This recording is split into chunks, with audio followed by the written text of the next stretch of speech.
alive.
Okay, this is not the start of the show. I just want to jump on here and say hello to some of my friends here. So, hello, Ellen. Nice to see you, and Donna, and everybody. That welcome, Carolyn, everybody. So, I'll be going on at about 7:05, but I just want to talk to you. So, unmute yourselves if the powers that be will permit it.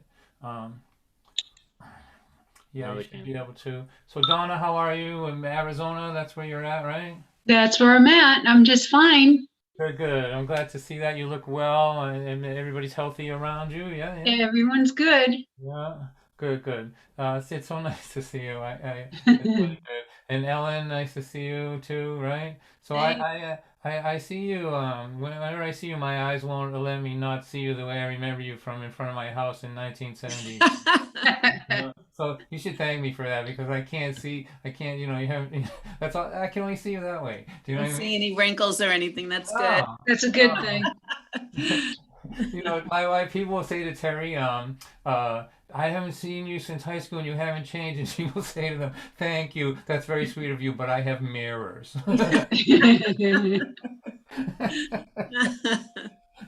So I'm really delighted to see you. And if I don't know how long you want to hang out at this thing, but afterwards it's much more conversational. We have a little after party and we can chat a little bit. But I just wanted to take a minute and let you guys know that it means something to me to see you, and I'm glad that you're doing okay. Ellen, you're doing okay up on the hill there? I am, yeah, doing fine. A little isolated, but I get out and walk every day, so. Yeah. Okay.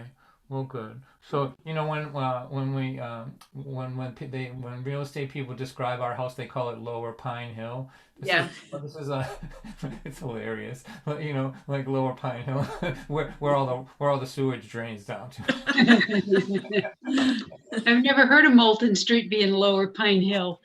It's a lie. It's a way. It's an illusion. It sounds good. Yeah. All right. I'm just glad to hear your voices and glad to see that you're doing okay. Just wanted to jump in here and just say hi. Hello to Carolyn. Nice to see you. Thanks so much. And Jennifer, Tommy, and Marlene. Much, much love. Marcia and all that. So I'll be back in a little while and to play some songs and try to take everybody's mind off of how interesting the world is. All right. I'll see you soon.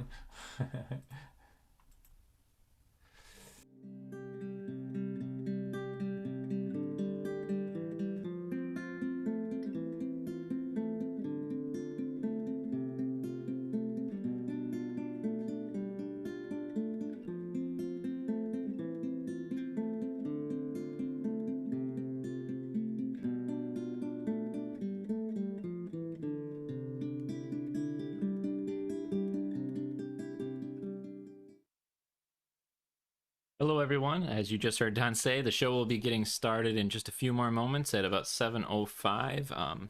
As always, Don's Thursday night live stream is a free show. Do not feel obligated to tip, but if you would like to make a donation to help support the White Family Ramen Noodle Fund, there are links in all of the various chats wherever you may be watching. Thanks for your patience. We'll get the show started shortly.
Hello everyone, here, go like this if you can hear me so I know that I can be heard. Oh, look at that, nicely done. Hello everyone, welcome. Welcome to my friends here on Zoom. Welcome to my friends on Facebook over there. Those of you over there, if you would share this in your streams, that would be great. Welcome, welcome. And over here on YouTube, welcome over there too. So I think YouTube's over there. We assume so. I'm glad to be with you today. I said this last week. I played let's see, on Thursday, right? And I said started out this way. I'll do it again tonight.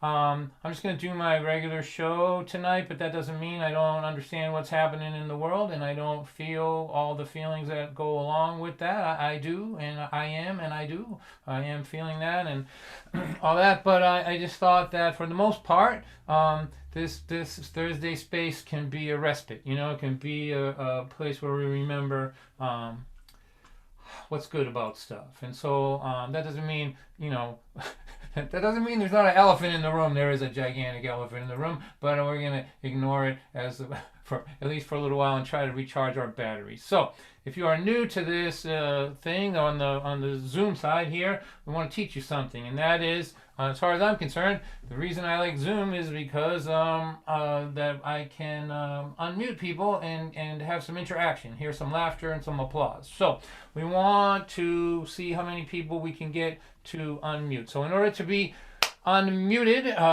you have to be in a quiet space, relatively quiet. Any sound that you make is as loud as I am. That means a squeaky chair, barking dog, whatever, flatulence, anything that you do is going to be just as loud as me talking. So if you're in a relatively quiet place, and don't be nervous about it. Brandon, our technician, will monitor it. If some noise pops up, he'll just shut you off and then bring you back. But I want to unmute as many people as I can. So if you're if you feel like you're in a quiet place, we want you to raise your hand. So the way we do that is go ahead, Brandon. Can you show that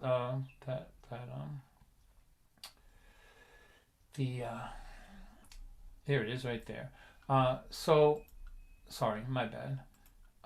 So there it is right there. If you find your way down to the reaction button and press on that down the bottom, it'll open up this thing and it'll say raise hand, and it I think that's for everybody, no matter what level of Zoom that you're at. And then when you raise your hand up, we'll know that you're telling us that you're in a relatively quiet place, and then we'll unmute you, and then we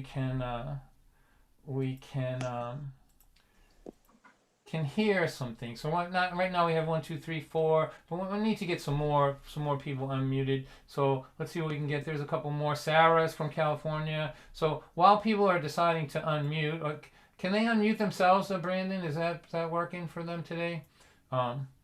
Anyway, if you want me to, I can turn that on. Yeah, let's do it. Let's rather than try to play Big Brother with them. Let's just. All right, everybody can unmute at will. Yeah, but just if you're noisy, we will shut you down. It's we have power. We have tremendous power here. All right. So now we have 1, 2, 3, 4, 5, 6 people unmuted. 7, more than that. So that's good. So what I'm going to do is we're going to test it out. So I'm going to count to 3, and when I get to 3, I want everybody who's unmuted to laugh like I just said the funniest thing you ever heard in your life, and then we'll see how this feels. Okay. 1, 2, 3. Go ahead, laugh.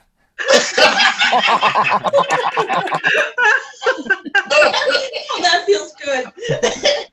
All right, so now you see why I want to do this, and it can get out of hand if it gets noisy. Your dog starts barking, fire engine goes by, or whatever. But Brandon's on patrol here, and he's going to mute you. Mute yourself if if it's getting noisy where you are. And remember, little sounds are big sounds in Zoom. Picture yourself in a church basement with a really strict priest.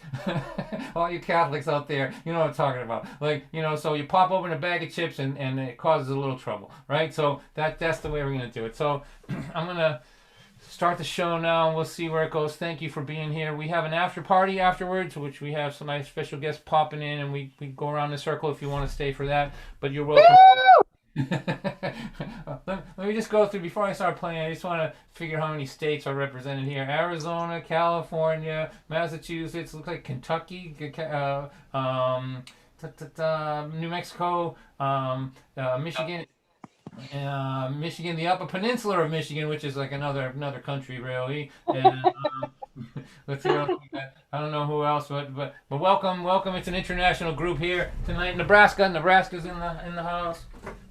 So I see that I have two friends here who are local to me. Well, the girls that I grew up with, Donna and Ellen, and we went to school together. And I'm gonna play this for them. The rest of you, you'll have to figure out what this is about. This is about my hometown. It's called "I'm from Lynn." What can I say?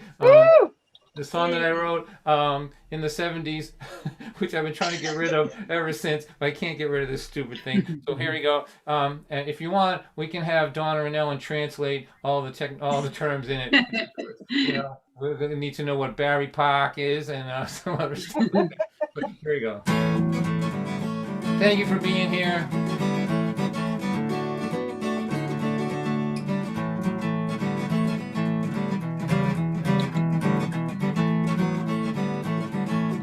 I was born in the city of Lynn, home of the first turbine engine. And as if that wasn't enough, it's also the home of marshmallow fluff. You can travel the whole country, you'll never find a bigger fluff factory. I'm from Lynn, what can I say? People from Lynn act this way. Don't talk slick like I'm from the Hant. I'm the son of a 30-year GE man. Don't be staring at me that way. I am from Lynn, what can I say?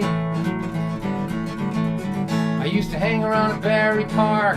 That's illegal after it gets dark. Stand on the bleachers where things got smoked and beer got chugged, lug bottles got broke. Later in the evening when the police come, 27 juveniles are on the run. Juveniles are running everywhere you see, jumping over fences, climbing in trees. But Dawn and Ellen's names are in the paper on the very next day. Their mother is so disappointed in them. Oh Lord Almighty, what can I say? People from Lynn just act this way. On the corner of every street, somebody's cooking something greasy to eat. Fat is frying everywhere you look. The town is bound for the record books. It's a million sub shops open all night long. A socio-intestinal phenomenon. Let's talk about that for a minute. Socio-intestinal phenomenon. I've written probably 100 songs, I bet. And that I think was the best line I've ever written. I pinnacled in the 70s.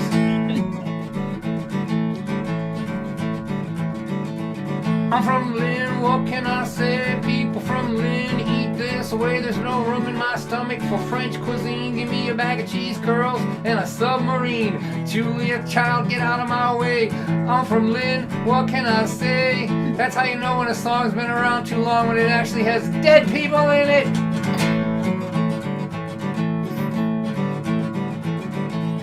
I left Lynn 10 years ago. I didn't know where I was gonna go. 10 of my friends were leaning up against a bar and grill. 10 years later, they're leaning there still. Half of my friends who are not on the street are dead in jail or annoying me. And I'm from Lynn, what can I say? People from Lynn act this way. Don't talk slick, that's what I said. They won't even let me into Marblehead. They're afraid I'll steal something. I might. Don't be staring at me that way.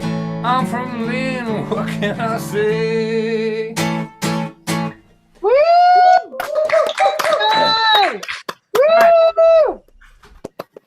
All right, so that reminded me. I'm just gonna do this, then we'll move on to other things. But my world is segregated into 5 different categories as a performer. I have my friends from Lynn, and I can do I can reveal a hunk of myself there. I can reveal some of the grittier things, but I have trouble with using my vocabulary there for some reason. That part of me can't go over there. Then I have the storytelling world where they have sensitivities that I have to be aware of, but I was able to keep. I play for people in the suburbs, Unitarians who are very sweet, but they bruise like a ripe peach. Do you know what I mean?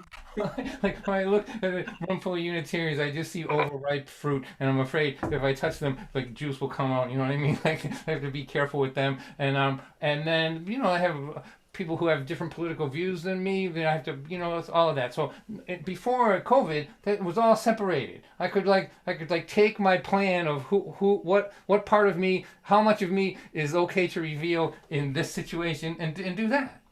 But now it's all mashed together. Like, I'm looking across the screen here, and there's people here. All five of my zones are here tonight. So with that in mind, I want to read this, and this is one of the things that's difficult for me. Not difficult, but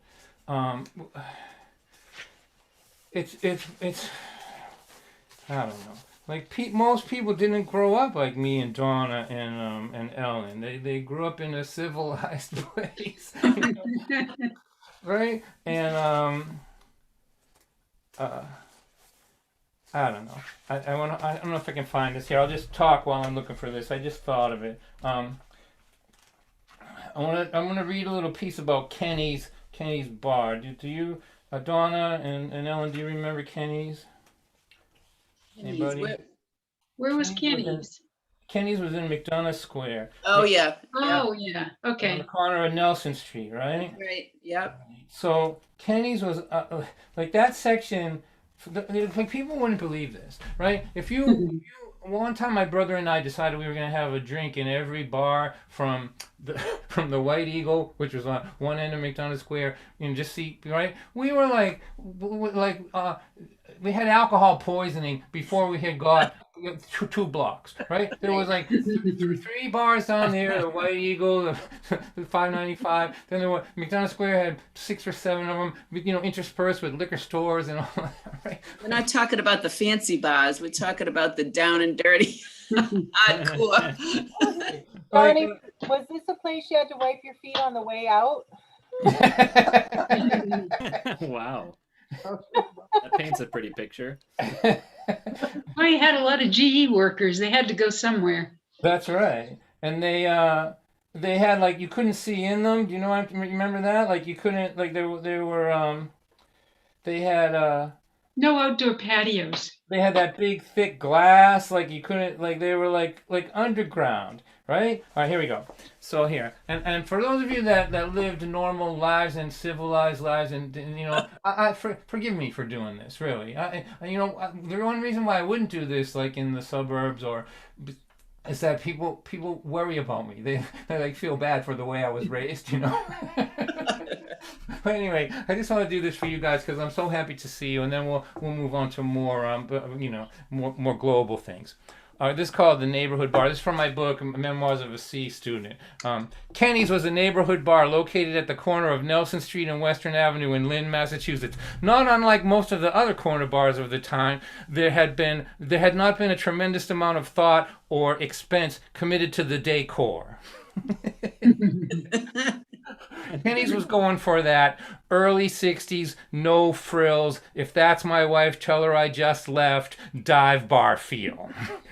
And it did so beautifully. There was a row of bar stools, a creaky wooden floor, 2 small wobbly tables, a centrally located cigarette vending machine, and 2 occasionally working toilets. This establishment featured a conspicuous absence of such amenities as food, fancy drinks, coherent conversation, and air conditioning.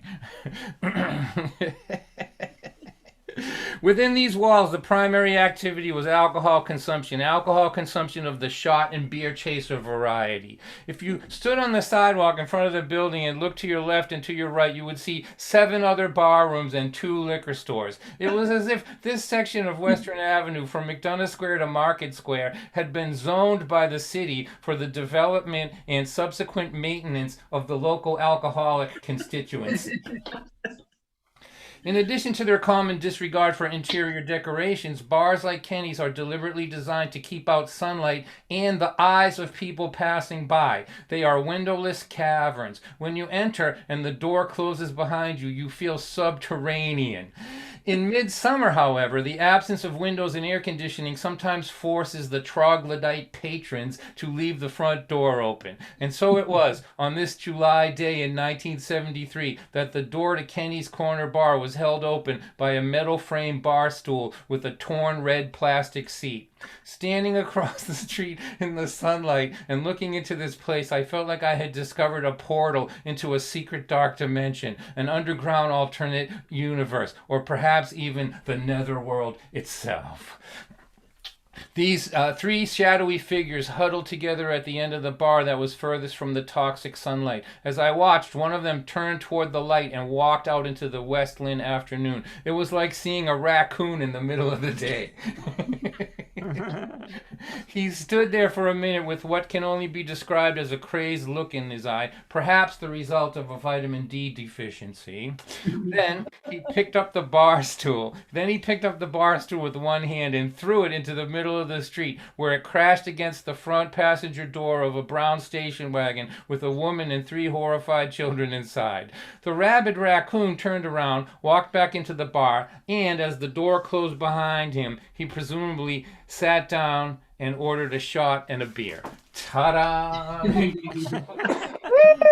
All right, so I don't want any outreach from you about my childhood, okay? All you people out there, to me it's hilarious. All right, here we go. So, here we go.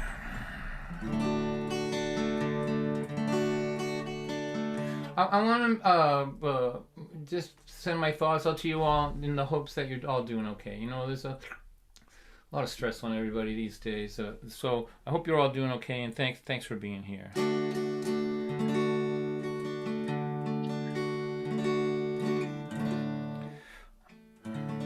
I lost my mother, I lost my father. Well, I really didn't lose them.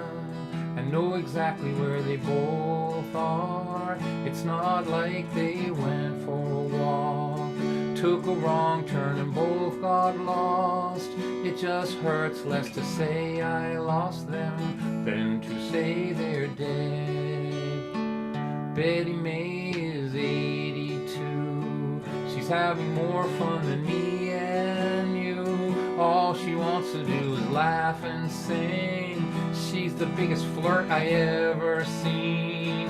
She still flutters those baby blues like she did when she was 22. So much mischief in those eyes. I never seen someone more alive. More alive, waiting on the other side of all the sorrow and the trouble in your life. There are so many sad goodbyes in a long and well-lived life. If they don't break you, they can make you more alive. When my mother died, I was so smashed up inside. I was crying like a baby. I thought the pain might kill me. And Betty said, son, you won't believe how many loved ones I buried. My father, sister, my brother, son, my husband, and my mother. And every time I lose a friend, I think I'm never going to laugh again. I lay around and watch bad TV till this feeling comes over me. And then I put some music on and play my favorite song, dance around my living room like I did when I was 22. To shake loose of that pain inside on the day when I decide not only will I survive, I'm going to be more alive, more alive, more alive, waiting on the other side of all the sorrow and the trouble in your life. There are so many sad goodbyes in a long and well-lived life. If they don't break you, they can make you more alive. She said, go ahead, feel your pain. Watch bad TV for days, but when you're ready to come out and play, yo, come see Betty May, and we'll put some music on and play your favorite song. Dance around my living room like we both were 22. Shake loose of that pain inside on the day when you decide. Not only will you survive, you're going to be more alive, more alive, more alive, waiting on the other side of all the sorrow and the trouble in your life. There are so many sad goodbyes in a long and well-lived life. If they don't break you, they can make you more alive. There are so many sad goodbyes in a long and well-lived life. If they don't break you, in time they can make you more alive. Okay, there you go. Oh, that's so beautiful, Don. Hey, Thank oh, you said this. I thought you said this guy was funny. That was the worst comedy piece I've ever heard. All right. So, Oh, yeah. when I started doing this, I was a folk singer who had some funny songs, and I did stand up for a while, and then I realized that I didn't want to be either of those things exclusively, so I kind of mixed the two, and they had got a lot of all of my poor managers and things over the years are like, well, why don't you just pick one, like be funny or be some guy who's trying to make the audience cry. You have to do both. You have to do both. And I'm like, well, you know what? Nobody ever told Charlie Chaplin that. He you know, you're right. Have you ever seen the movie The Kid? I mean, that movie is hilarious and it rips your heart out, right? You know, like minute to minute. So, my career is more like that of a silent movie. All right. In this town that I live in, that Ellen still lives in, and Donna is from, and there's probably some other folks around here who have been here. Weed is legal here now, and that's good. I'm glad I don't smoke it myself, but I'm glad nobody's going to jail for it. But Ellen, you'll agree with this, won't you? That you can't go anywhere in this town now and not smell weed. Anywhere. I walk by the cemetery and I smell weed, and I don't know who's in there smoking. I hope they're above the ground and not below. Dead people are smoking weed. Yeah, it's that prevalent. Like you can't go anywhere. You know, it's coming out of churches and kindergartens and Car windows cars driving by.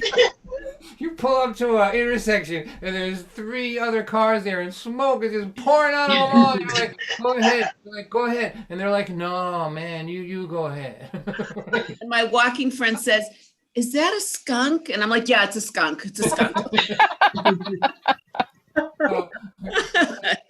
So like I don't smoke it myself. I smoked plenty of it and back in the day, but I haven't for decades now, and I'm okay. But I'm okay with it. I'm glad it's legal. I'm glad nobody's going to jail for it. But I have 2 concerns. One of them is for joggers, like you said. Like, you know, you leave your house perfectly sober and you're jogging, huffing and puffing through Lynn, right? Right? And it's coming out of churches and kindergartens and police cars and everything else, right? You come back an hour later with a 3-pound bag of Doritos ready to call rehab, right? So that's not good, but I don't even care about that. I'm concerned about conversation. I mean, Donna, you'll remember this. I couldn't shut up as a kid. Like, I just wanted to talk about what's new, what's interesting, what's deep, what's the meaning of this? How does, what's deep, so I like to talk and I like to listen. If we were in a real venue, not just me playing to a bunch of holograms after the show, I would talk. I would want to learn from what you have to say. I just can't, it's how I grow. I'm a connoisseur of conversation, and the kind of conversation I'm especially fond of is the kind where the person you're talking to can remember what you just said. You know that kind? A huge fan of that. And so my concern is that now we're not going to have to go underground. Those of us that like focused conversation, we're going to have speakeasies. We're going to call them Speak Coherently Easy. And they're going to be like, you're going to need a secret password and all that. So here we go. Here's a nice song that makes all the stoners mad at me, which is hilarious. What does an angry stoner look like? I don't know. but it's funny. Are there any? And don't get me wrong, I can see the Square 15, they're firing up. Look, I can put this on gallery for a minute. Look at all the smoke in these rooms here. So it's okay. You do what you want. It's all good. But I want to play this. There we go. I sat around with a bunch of stoners. I listened to them talk all night long. They were sure that their conversation was deep with meaning. They were wrong. Cause when you smoke it makes you stupid. I thought you knew it, but I was wrong. We're not having a conversation. This is nothing at all. My friend Harry lit up a fatty to celebrate my brand new job. I watched his brain float out of my window. He left me talking to empty blob. Cause when you smoke it makes you stupid. I thought you knew it, but I was wrong. We're not having a conversation. This is nothing at all. So I'm gonna get into character now. It's let's see, 1974. Me and some people that are here tonight. We're sitting in somebody's basement. Their mother's gone. There's a lot of smoke in the place, and we're having deep conversations about what our futures are gonna be. Man, were we wrong about that stuff? Oh my God! Deep conversations. There's a lot of smoke. My best friend, he's 19, and he's about to say something so profound and so meaningful that he is sure that it's going to totally alter the trajectory of all of our lives if only we would just give it the attention it deserves. All right, so I gotta squint my eyes here, and I'm gonna slow the song down to stoner speed. Hey, wait a second. There you go. All right, so here it is. Here's the profound thing. What if our whole life was just a dream, man? What if we're dreaming this right now? I forgot what I was just saying. Let's order pizza. Wow. Cause when you smoke it makes you stupid. I thought you knew it, but I was wrong. We're not having a conversation. This is nothing at all. It cures glaucoma. It cures insomnia. Some people say it is a cancer cure, but it does not cure incoherent conversation, that's for sure.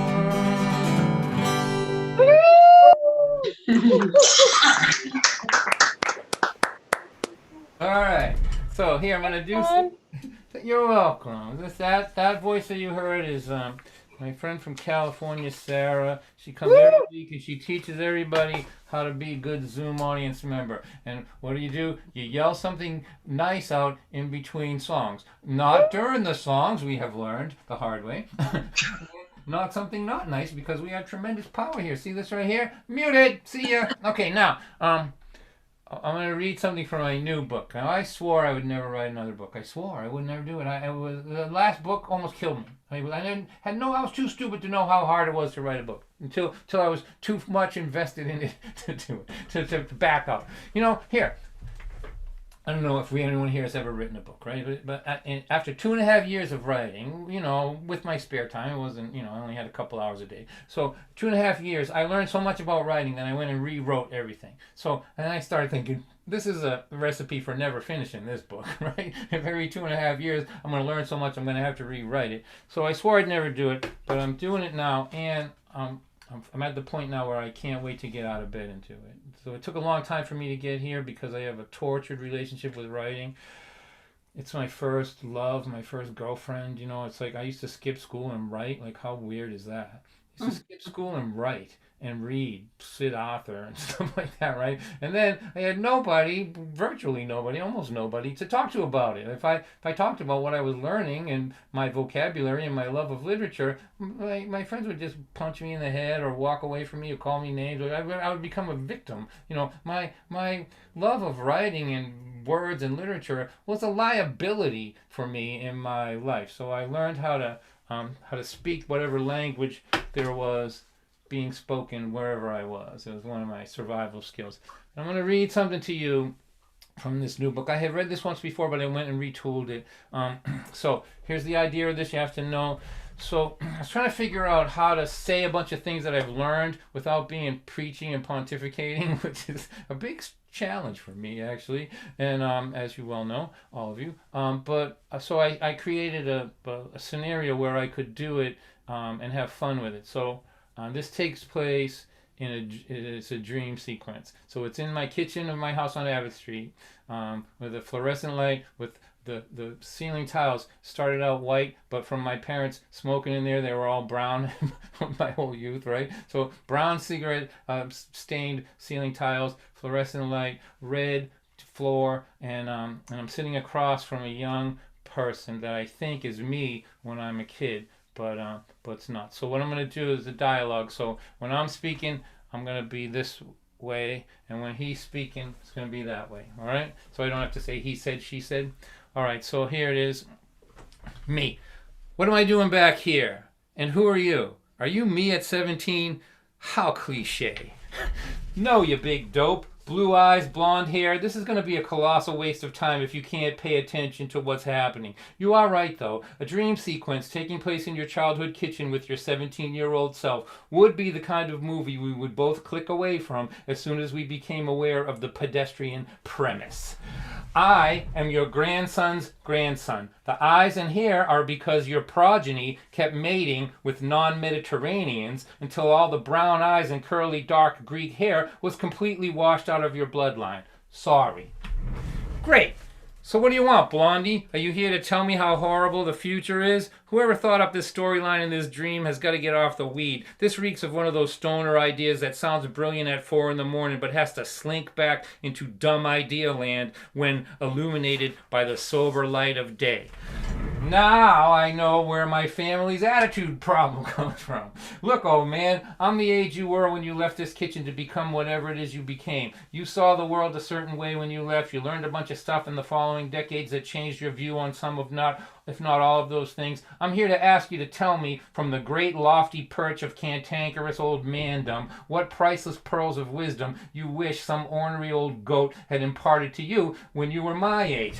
Well, there's no denying this is a dream now, is there? Even though I am lying in my bed with my eyes rolling back and forth at the deepest levels of REM sleep, I still know that teenagers don't ask old men for advice. It just doesn't happen. But hey, What the hell? I'll play along. You want some old man wisdom? Let's start with the ocean. Seriously, you are going to use this once-in-a-lifetime moment that is unleashed from the tyranny of time, where the year 2020 can interact with 1974 and provide you the opportunity to converse with a descendant that is a minimum of 50 years from being born, to talk about the ocean. It wouldn't occur to you to maybe drop a little knowledge on love or the meaning of life. Damn, I gotta say, I'm a little disappointed here, Donnie boy. Shut up. I hate to be the one to break the news to you, but disappointing a fictional dream character means zero to me. The ocean exists to remind the self-absorbed that the universe doesn't think you're special. It doesn't care about your problems. It doesn't rejoice in your meager accomplishments. The ocean voices the opinion of the universe that you are, in the vernacular of my father, a pimple on the ass of progress. Next time you feel that the world is lined up against you and that your existence is any more important than the bajillion of other fleshy, self-aware bipeds that lived and died on this tiny planet in this minuscule galaxy, go to the ocean and listen to the waves crashing against the seawall. There is a proclamation in the form of a rhetorical question in the sound of the waves. Listen carefully and you will hear these words. Who's bad? Who's bad? The ocean is bad, and it has a message for you. You don't matter. We don't matter except to each other. Joseph Campbell, having, once would suspect, grown weary of being asked about the meaning of life, said, "Life has no meaning. Each of us has meaning and we bring it to life. It is a waste to be asking the question when you are the answer." That's some deep stuff right there, ain't it, Junior? Make your evolution as a human being your primary focus while you're here. The more evolved you become, the more you can contribute to the lives of the people you are spinning through space with. We can, if we choose to, be as important and impactful in the lives of those we love as we are inconsequential to the ocean. If it turns out that it doesn't actually matter, at least it will look and feel good from the end. Ta-da! Love it. That was All great. right, Don, that's a nice Yeah. comeback. I like it. I like the new book. Well, I'm working When's on it going to be released, Don? You know, I'm plugging away at it. I have to tell you. You know, I'm kind of OCD, kind of a lot OCD. So when I get into something, I just go all the way with it. When I first could figure out how to read Shakespeare, I only read Shakespeare for the next 2 years. I just read everything. And now I feel that way about Dickens. So every night before I go to bed, I'm reading Dickens because I just love the sarcasm in the way he writes. And I don't know how many of you have read it and not just seen the movies or whatever, but the way he writes just speaks to me. So I'm reading Dickens at night and in the morning and then writing, and it's making my sentences really long. Dickens didn't know what a period was. He just kept going. So all right. I'm impressed. I'm gonna play a couple more songs and then we'll take a break. The break is it's not an intermission. It's just a chance to pass the hat, basically. Like Brandon said at the beginning of the show, this is a free concert. It's always free, and if you don't have any money, you please believe me that you're welcome here. I've spent more of my life without money than with it. And you're always welcome where I am. If I'm ever performing in a real venue in the future and you want to come and you don't have any money, you just call me and I'll figure out how to get you in there if it's possible to do it. I don't want you to feel bad. But if you can, help the grocery bill out a little bit here.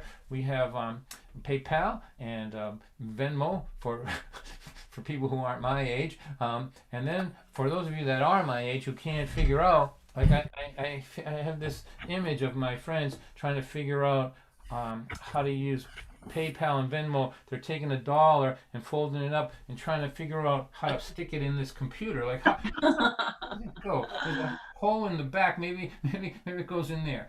So for those of you that are that are like me and you can't figure out how money transfers like magic,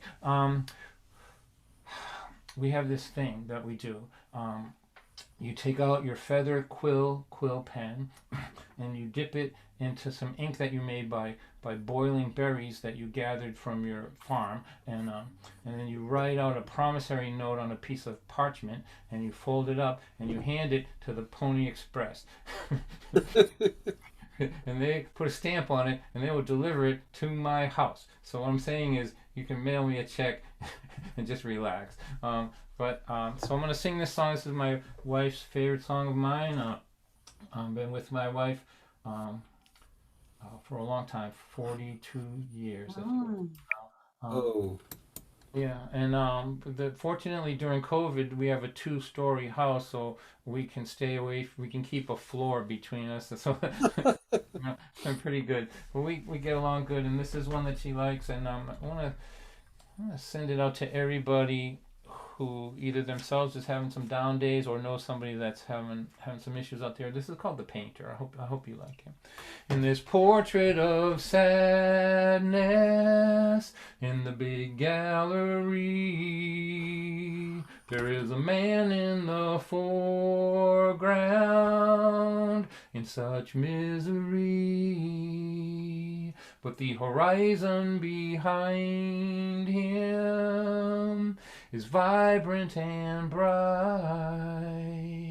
We see him staring into darkness, but covered in light. If I were the painter, I would paint you with wings, and I would dress you in the colors that come in the spring. And when your heart was in darkness and you were alone, I'd paint sunshine around you and wings to carry you home. In this portrait of anger and low self-esteem, we see a woman in danger of a life without dreams.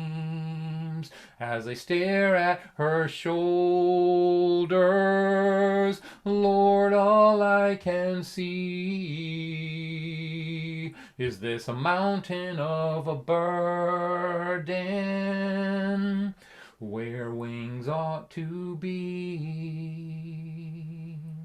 If I were the painter, I would paint you with wings, and I would dress you in the colors that come in the spring. And when your heart was in darkness and you were alone, I'd paint sunshine around you and wings to carry you home. This face in my mirror, this portrait of me, is constantly changing for the whole world to see. But the hand on the brushes that color this face is the hand that belongs to the person it paints. If I am the painter, I will paint me with wings, and I will dress me in the colors that come in the spring. And when my heart is in darkness and I am alone, I will paint sunshine around me and wings to carry me home. I will paint sunshine around me and wings to carry me home.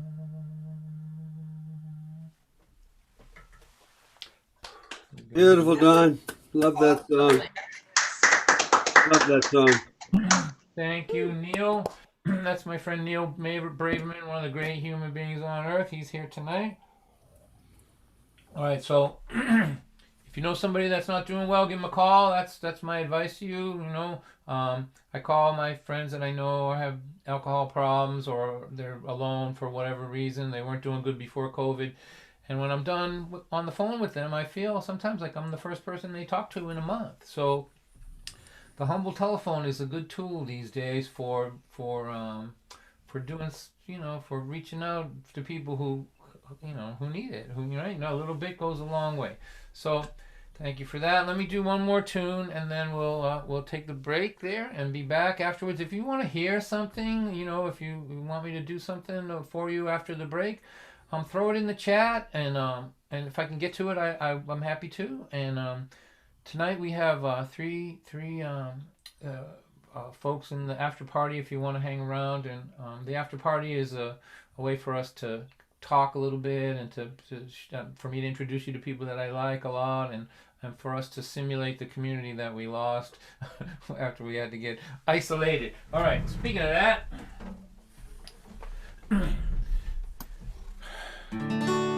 I overheard a man complaining how his 401k was not performing quite how he would like it to.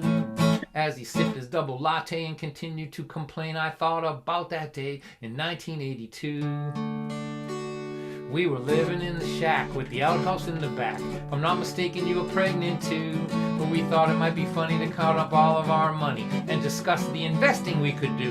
We pulled our pockets inside out, pulled the cushions off the couch, stuck our fingers down deep inside. We emptied out the pockets of the jackets in our closet, but not one single penny did we find. So after the realization, our financial situation was not conducive to investment at this time, we decided to invest in what we've always done best. We danced around the kitchen for a while, we do the victory dance. But life is such a mess, we don't know what else to do. We do the victory dance when being penniless became literal to me and you. Well, you could jump off of a building, take a bunch of pills. You could walk around in a trance. But if you wake up in the morning on the right side of the lawn, go on, do the victory dance.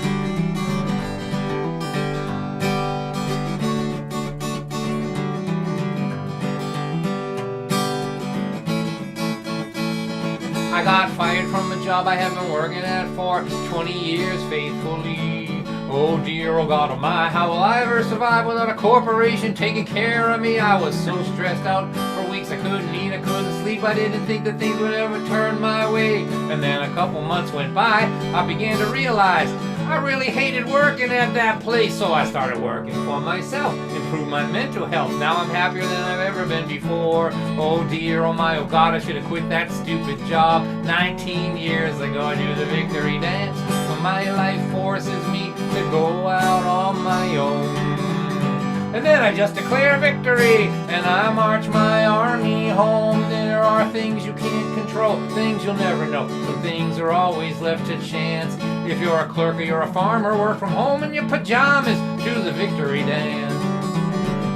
When your life forces you to go out on your own, just declare victory and then march your army home. There are things you can't control, things you'll never know. Some things are always left to chance. But if you wake up in the morning on the right side of the lawn, if you're a clerk or you're a farmer, work from home in your pajamas. If your health is getting worse but you can still flirt with the nurse. If you lose your money but you still got your honey. If you lose your honey, but you still got some money. If the world has gone to hell and you cannot buy Purell. If you're stuck in a tiny house with your children and your spouse.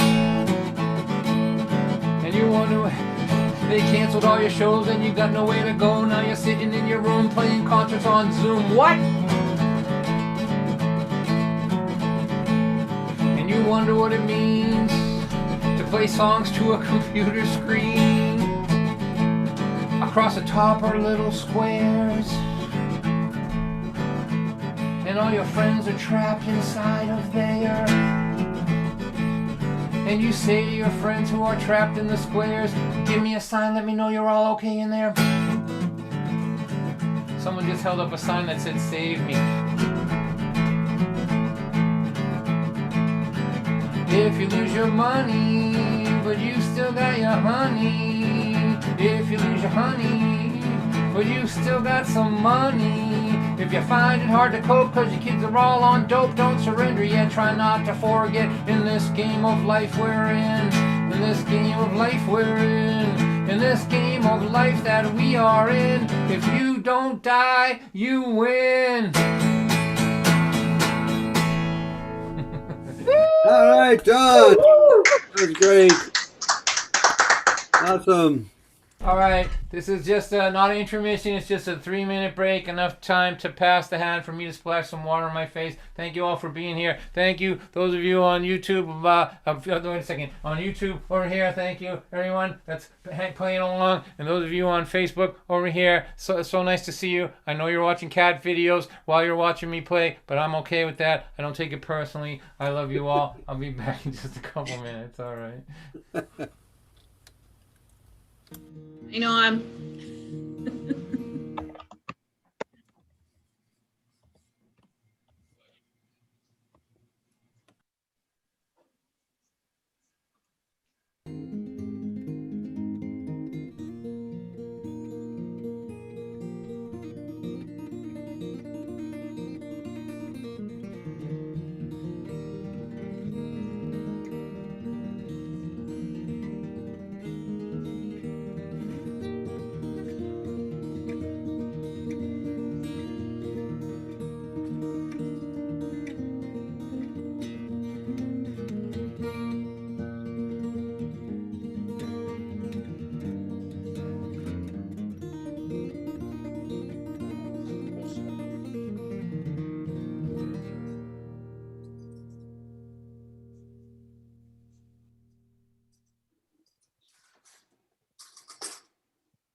Our kids are grown, they're both in their 20s.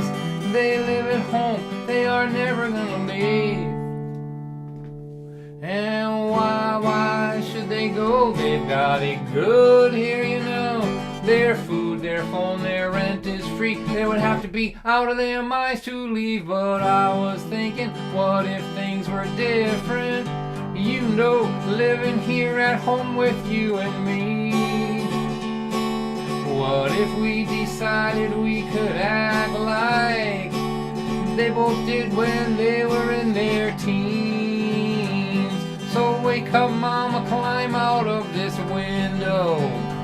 I've got the key, let's steal our daughter's car.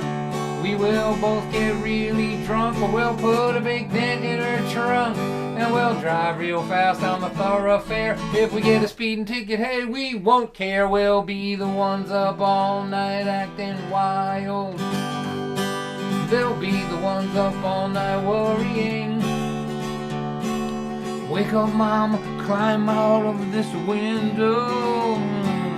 Come on out and be 16 with me. Picture our kids calling all of our friends up and asking them if they know where we are.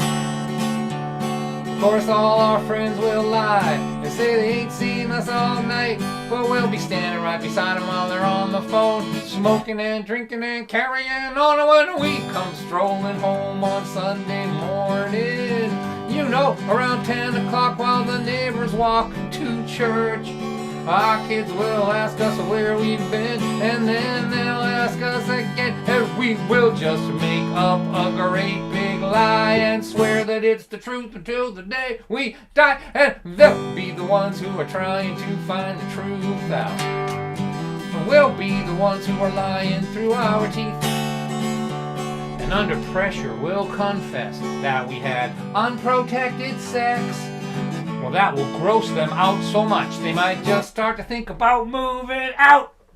If turnabout is fair play in this life, then what better way to encourage them to live than to give us both a dose of what it was like to live with them when they were in their teens.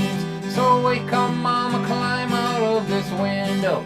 I have got the key, let's steal our daughter's car. We will both get really drunk, or we'll put a big dent in her trunk, and no one will know where we are until we come home in a police car. We'll be the ones up all night acting wild, and they'll be the ones up all night worrying. Wake up, mom, climb out of this window. Oh man, be careful. You're not as young as you used to be. That's 40 feet down there. I should have brought a ladder, probably. You know what? The kids are both drunk and passed out. Let's just go out the front door. Come on out and be 16 with me.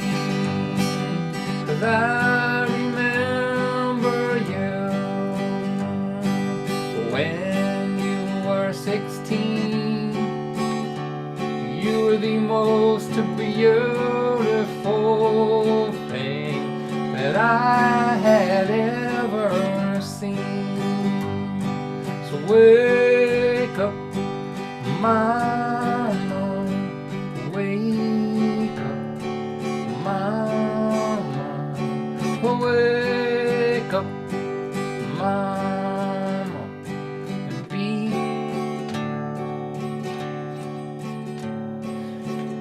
16 with me.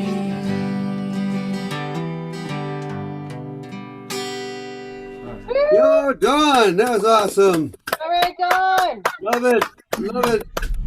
All right. So,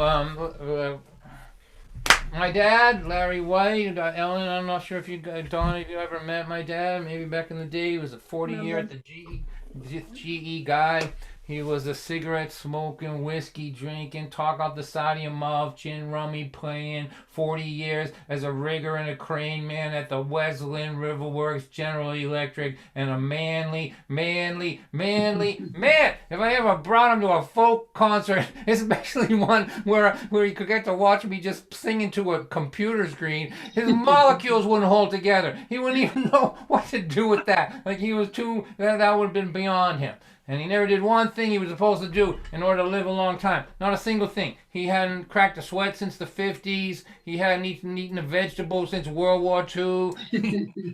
He just ate red bloody meat and drank Seagram 7 and smoked cigarettes with no filter on them and just kept living. That's the way he was. That's the way he was. That's what my bloodline is, really. And so one of my last good conversations with him, he said to me, "Donnie," that's the way he talked, "Donnie, I found a new fried clam place." I'm like, "Dad, what did your doctor say about eating fried clams?" "My doctor?" "Yes. The one that told me to stop eating fried clams?" I'm like, "Yeah. He died 20 years ago."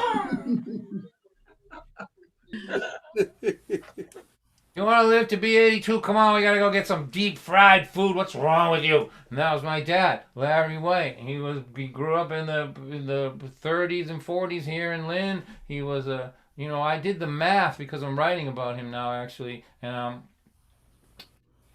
he was born 2 years and a month before the stock market crashed, right? So the world was just designed to give him some struggle when he was young. Like, so only thing he knew was the Depression growing up. That's why when he got $1, he never let go of it. If you were out drinking with him, he'd spend $100 on you, but don't try to get money out of him any other way. And after he died, we had he drew me a treasure map before he went to the hospital. He's like, down in the basement, up here, pull this piece of wood. There's like some dusty old bag would fall down and have some $50 bills in it. And he squirreled money away everywhere because that's the way he was. He was that kind of guy. And so that's what I'm descended from. I'm descended from that. My dad had a theory. His theory was, be yourself, let them deal with it. That was his thing, right? I feel like I should write that right over here, right above the gigantic coronavirus that I have watching over me right now.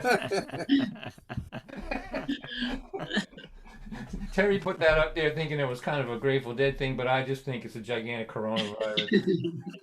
Keep your friends closer and your enemies closer, right? There it is right there. Here, those of you that offend easy, look the other way. Damn, coronavirus. All right, now, here we go. So that's my dad. So that's the kind of guy he was, and that's the way he was. And in our family, Massachusetts people will know this, and I think down south it's this way too. In big parts of the country, this is kind of normal. That if you like somebody, you tease them, right? And when you see somebody who doesn't do it well, it's awkward, and you just feel like, no, that's not how you do it. But in our family, if we like you, if we're teasing you, that means we like you, and if we're quiet, honestly, you really should leave. Quiet means move along. Anyway, so that's the way we act. So I'm going over my dad's house. I'm in my 40s, and I'm teasing him about his parenting style, right? Like, I thought I was within the realm of what we do, teasing each other. But basically, I forget what I was saying, but it basically had to do with him drinking too much when I was a kid, right? But I didn't mean it, but it hurt his feelings right away, and I knew it because he looked at me. And you guys got me on a screen. Those of you watching me on a little phone, this ain't gonna work for you, but those of you have me on a big screen, I'll just give you the look that he gave me. Now, remember, my dad was this wide. He was a steel worker, and he was just as tough as you could be. He's like a barrel-chested brickyard guy, right? And he's seen everything. And I said something that made him mad, and he looked at me like this, like. I'm telling you, it put a chill through me because I knew I was overmatched. I knew that he was going to educate me and there was going to be nothing I could do about it. I felt like a pantomime stuck behind glass. I couldn't get away. I couldn't do anything. And he said to me, Did you have a bicycle when you were a kid? I go, I had a bicycle. You bought it for me. He goes, did you drive around the town on your bicycle? I go, as a matter of fact, I did. He goes, I'm so happy for you. I always wanted a bicycle when I was a kid, and I would see other kids driving around on their bicycles, but I didn't have one because my father left us when I was 13 years old, and I was the oldest in the family. I had to get up at 3 in the morning and go to work at Sabanti's Bakery. There you go. There's a call back, Ellen. Sabanti's Bakery at 3 in the morning, to cook muffins and stuff, and then go to school, then go to Sabanti's Bakery after school to make, a couple of dollars so that we could stay in the rotten apartment we had on Wyman Street. He goes, and I would see other kids riding and laughing and having fun on their bicycles, and I always wanted that, but I couldn't have it. But you had a bicycle, and you got to drive around with your friends. I'm so happy for you. And I'm like, okay. Okay, where's this going, right? I'm like, okay. He goes, have you ever been cold? I go, Dad, I see what you're doing. He goes, have you ever been cold? I go, no. He goes, I was cold. My mother used to put the Jell-O next to my bed at night because it was colder in my bedroom than it was in the icebox. He said, but you never, now that I think about it, there's been oil in the furnace since the day you were born. He goes, these radiators, since the day you were born, warm, every day, warm, right? He goes, man, never cold one day in your life. I am so happy for you. So I started out 5'8" in this story, but now he's like whittling me down like little by little, like I'm getting smaller and smaller. So now I'm like the size of a Ken doll maybe, and I used to be sitting at the table in a chair, but now I can't see over the top. I'm just standing on the chair looking like this over here. He's been surgically sort of dismantling me. And then he comes out into the kitchen. He was standing in the doorway of the living room. And the sun had gone down. It got dark in the kitchen now. And I'm at the table, and he walks past me, and he opens up the refrigerator, and the refrigerator light comes into this dark room and silhouettes his big Irish head. Do you know what I mean? Like, he looked like a brickyard religious icon. Do you know what I mean? Like, you could almost hear the refrigerator going, oh, like this, right? There he is, like staring at the mayonnaise and the eggs in there. And he starts talking. He's not talking to me. He's talking to the refrigerator. He's like, have you ever been hungry? I'm like, no, Dad, I've never been hungry. He's like, now I think about it, there's been food in this refrigerator since the day you were born. He goes, I was hungry. We ate mayonnaise sandwiches for days. He said, my mother used the same tea bag for 10 cups of tea. They used to give stamps to coupons during the war, and so then she would gather them up and save her little tea bags and use them until there was nothing left in them. He goes, but you, never hungry, never cold, and you had a bicycle to ride around on with your friends. I am so happy for you. Woo. Now, I'm the size of a mouse, pretty much. And he turns around, he's going to finish me off. Like, And when he was walking over to me, I was thinking about how smart he was. Because he could have yelled at me. I'm sure he was thinking of all kinds of things to call me: ungrateful, selfish, unappreciative. That probably would have been too big a word for him, but something, right? But he was too smart for that, because when you yell at somebody, they can defend that. When somebody's yelling at you, you defend yourself, not against the point they're trying to make, but you're defending yourself against being yelled at. That's why yelling at somebody is a inefficient way to get them to change how they are, because they don't even hear what your point is. They're just saying, stop yelling at me, right? So it just doesn't work. It's not effective, which would be a nice thing to teach everybody on the internet, actually, in my opinion, but who am I? Anyway, but he didn't do that. He was just asking me questions and giving me answers. Have you ever been hungry? No. Oh, that's nice. Have you ever been cold? You have a bicycle? So just surgically dismantling me, slivering me down to this little piece till I was bite-sized at the end. And then he came over and he had a package of ham and a package of cheese in his hand. And he walked up to me and he leaned over close like this. And he said, look, which... in my world, the world of Kenny's Barroom and Frank's and all that, when somebody bigger than you does that to you, that you know what's happening, right? When they get up close to you like that, and they start what they're gonna say with look, look, right? Usually, shortly after that, your head gets pummeled. In my experience, right?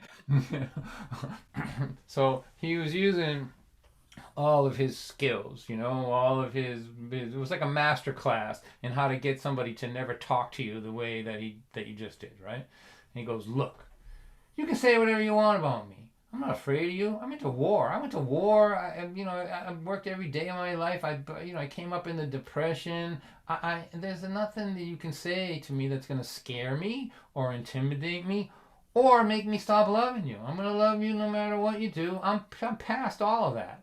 He goes, but you need to know something, and I can't believe that you're 40 years old and I have to explain this to you, but I'm going to do it. And he said, this life that you had, never hungry, never cold, had a bicycle to ride around on with your friends and be able to laugh, enjoy, and have, toys for Christmas, not have to go to work when you're 13 years old and never stop work until the day you retire. This life that you had with all of this in it, I'm telling you the truth now. Not only did I not have it, but I didn't even know it was possible. It would have been beyond my ability to dream of this life that you are criticizing me for giving you.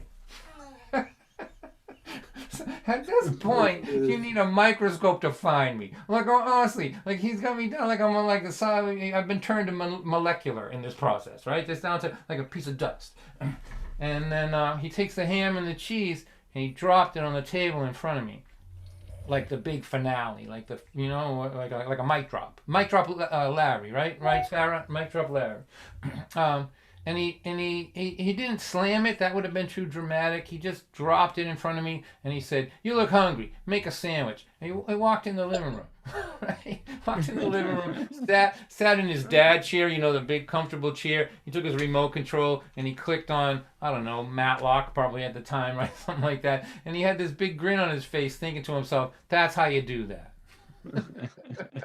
The master class is over, right? Later, I was going home, I was thinking about it.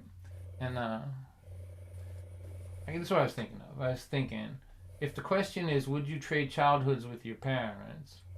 And the answer is no.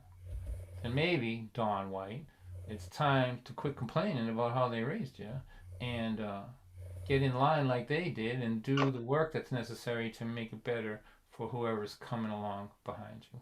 That's the end of my story and my tribute to my long gone dad, Larry White. Hey, love it.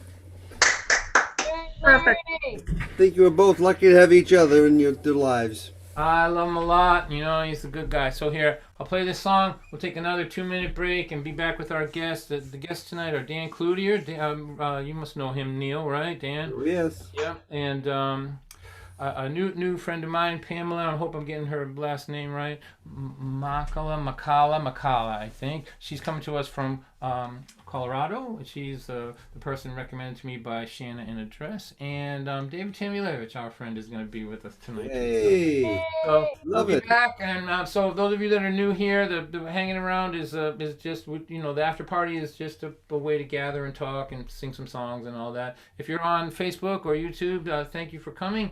You're welcome to come over to the Zoom part. Brandon will put the access information in the chats for you. You're welcome to join us so you can yell at me in between songs in a polite and way, right? But here, I'm going to play this song from I played this song at both of my parents' funerals, actually, and I'm thinking about them quite a lot today. My dad was a veteran, and I think he would I'd be interested to see what he had to say about what's happening in the world these days. I wish I could talk to him, but I can't. But here, this is for them, and then we'll be back in 2 minutes, and we'll hang around. But thank you so much. Thank you, everybody. And if you get a chance to throw a few bucks into the grocery bill fund, that would be great, too. So much love to you, and I'll be back right after this tune.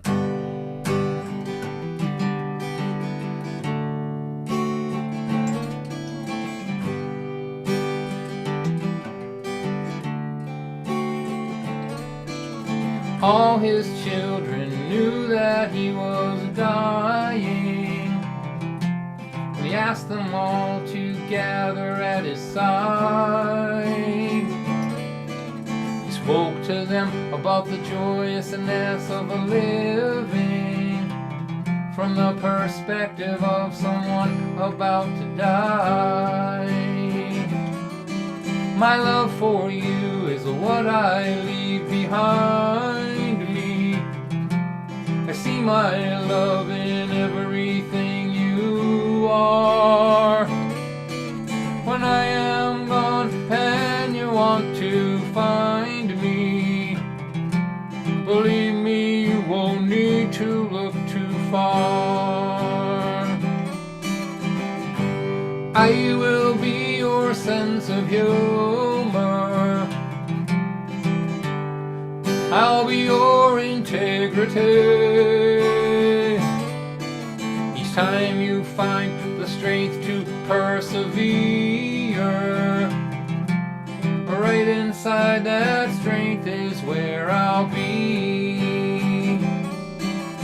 When you touch a person's heart with kindness, that heart opens up a room where you will stay. As your heart grows, I know that you will find this is the way that you can live beyond your days. So take some time and contemplate the night sky, so vast beyond all you can comprehend. The magnitude of what is out around you can make your life seem small and insignificant. Then picture your heart, if grown to its potential, as being wider than all you can ever dream, and deeper than the unfathomable heavens. That's the way that my heart feels today to me. I will be your sense of humor. I'll be your integrity. Each time you find the strength to persevere, right inside that strength is where I'll be. There's really nothing more that I can say now. If you don't mind, I would like to be alone. I want to spend a short time now in prayer, to thank God for all the love that I have known, and for all these hearts where my love has found a home. And I will be your sense of humor. I'll be your integrity. Each time you find the strength to persevere, right inside that strength is where I'll be. That's where you can always go to be with me.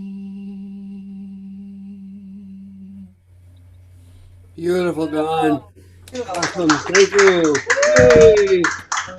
Beautiful, Dawn. Beautiful. Beautiful.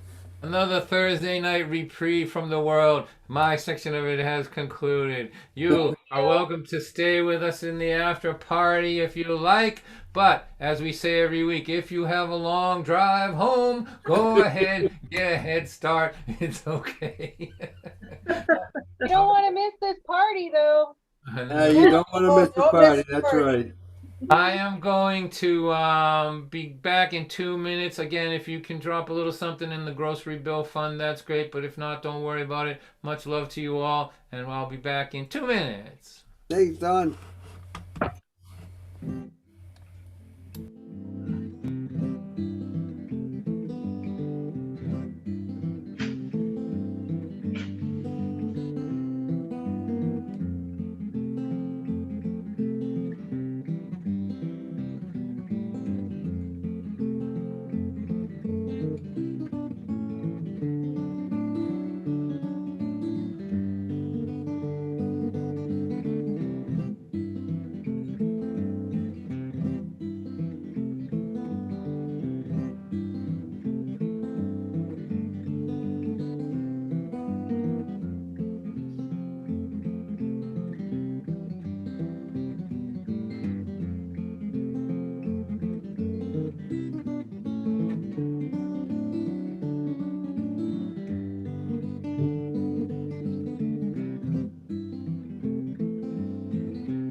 back. So thank you everybody for coming and for helping us just feel connected in this world tonight.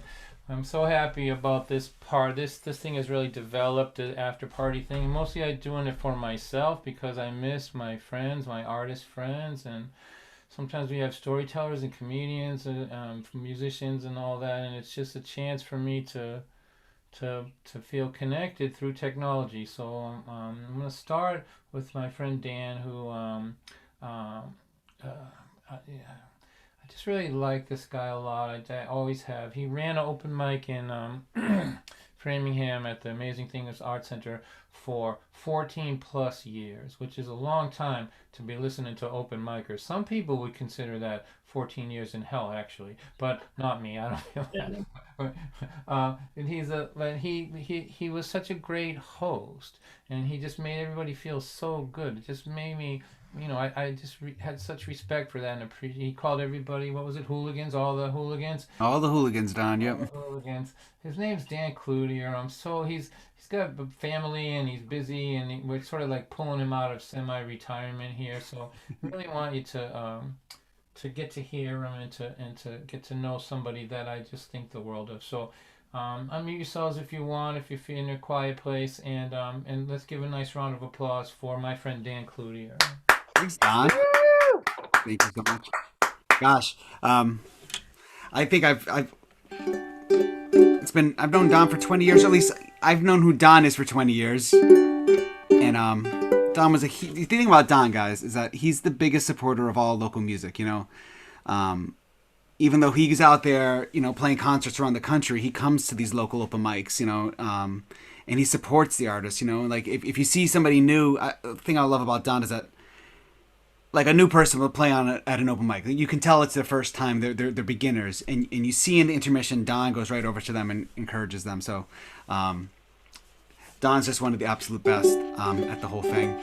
So I guess this is obviously my turn to sing a song. Is that what we're doing here? If you don't mind, yeah. I'm feeling a little lathered from that right there, but.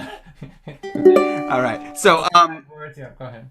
I really appreciate Don asking me to do this because, since the pandemic, music was kind of hard for a little while. I do a lot of music where I work. I work with adults with disabilities, and all throughout the summer and spring, I was trying to write songs and nothing was coming. And I started to do a songwriting class with this gentleman, Misha, who's a gentleman who goes to the respite center where I work with. And Misha would just send me poetry, and I would challenge him to write a new poem each day.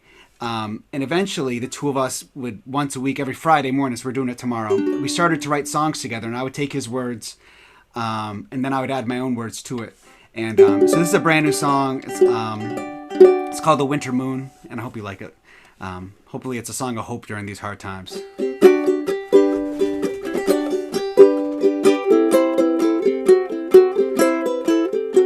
Our shadows dance with the shadows of the trees. The branches sway to the wind symphony. I hold your hand to feel your warmth as a shooting star streaks towards the north. The winter moon makes the woods come alive. The dread and gloom of this long dark night runs in hides tonight.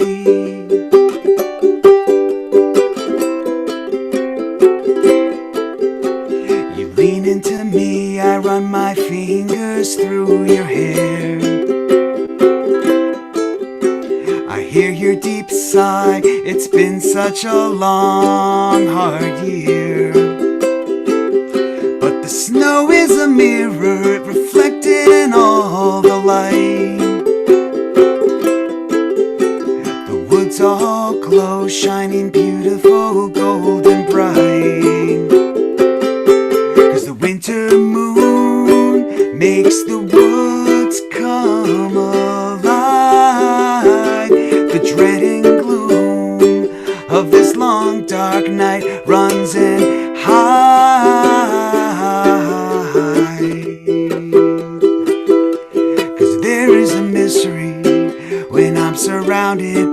sorrow and strife, that you grow more beautiful like these woods, all bathed in the bright moonlight.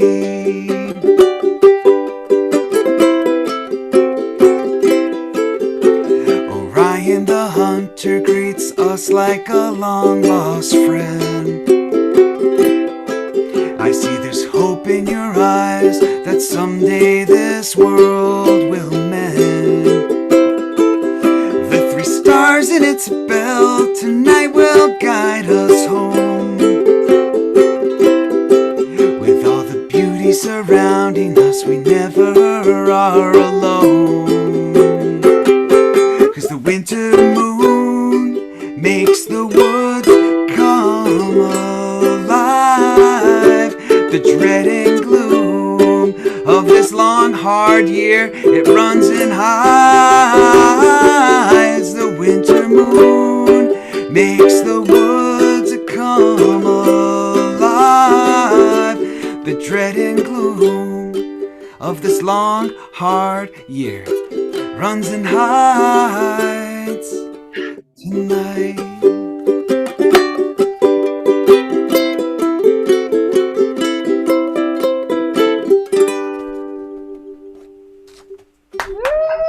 Thank you, everybody.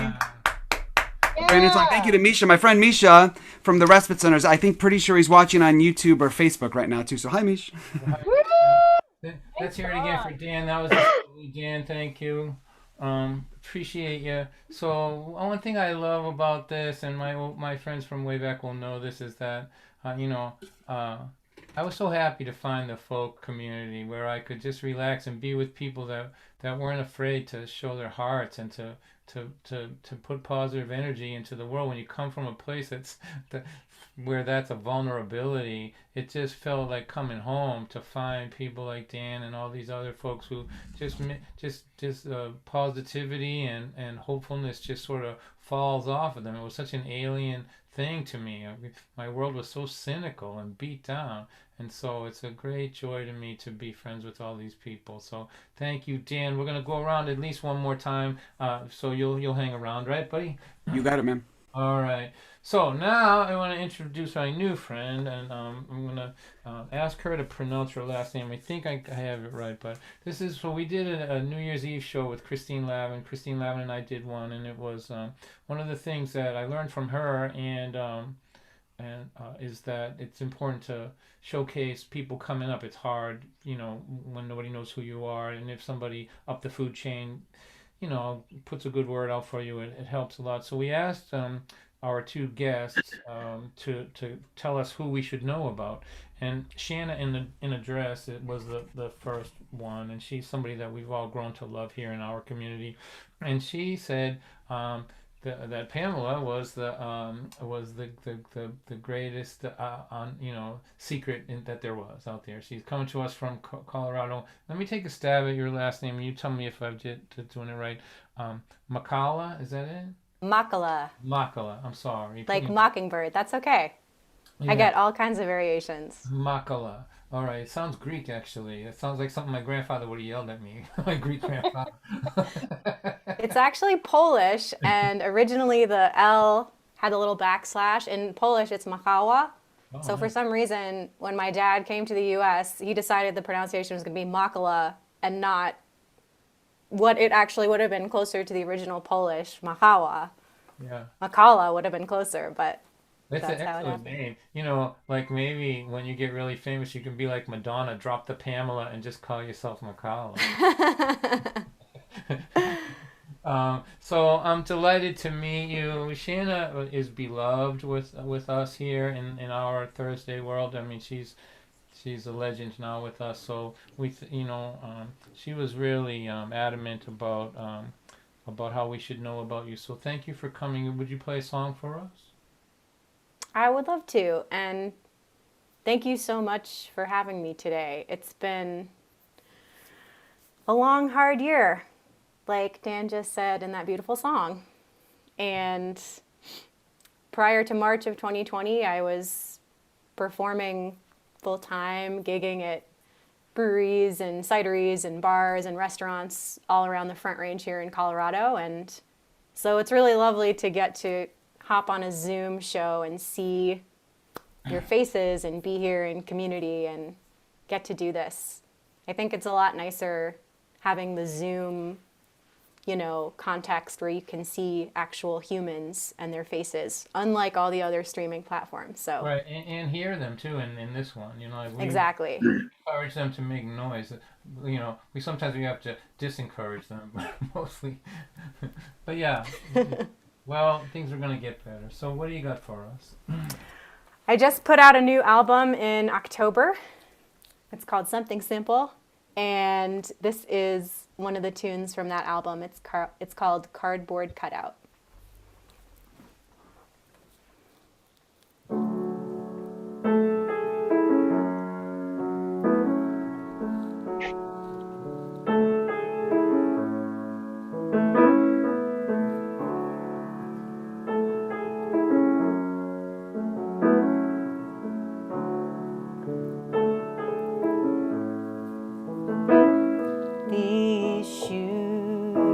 These shoes, I wore them for years and now they don't fit anymore. I wore them for years and now they don't fit anymore.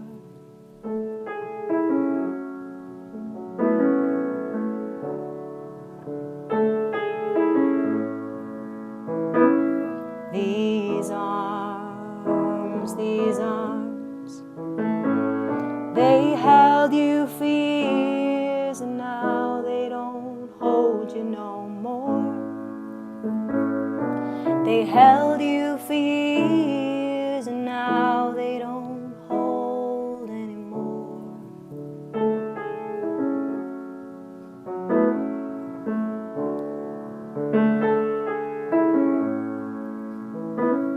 I'm sad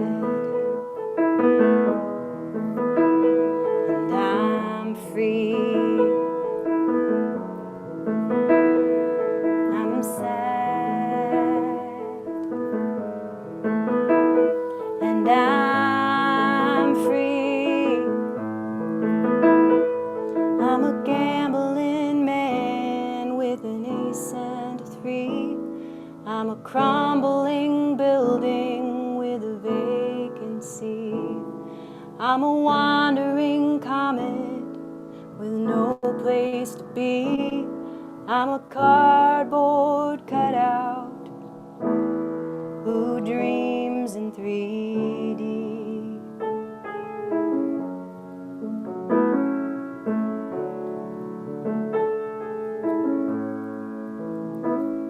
This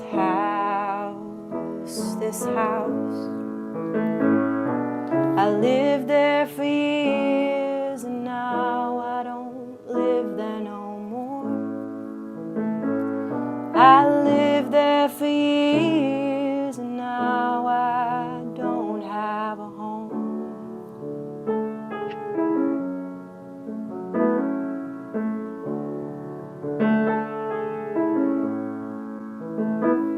This drink, it soothed me for years and now I don't want to be soothed. It soothed me for years and now I just want the truth.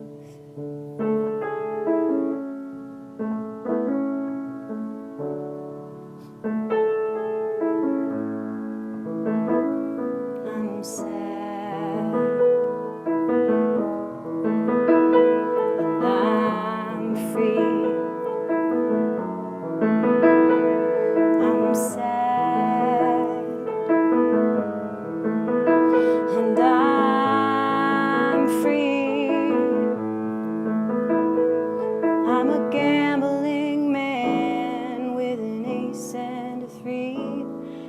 Crumbling building with a vacancy, and I'm nothing like I thought I would be.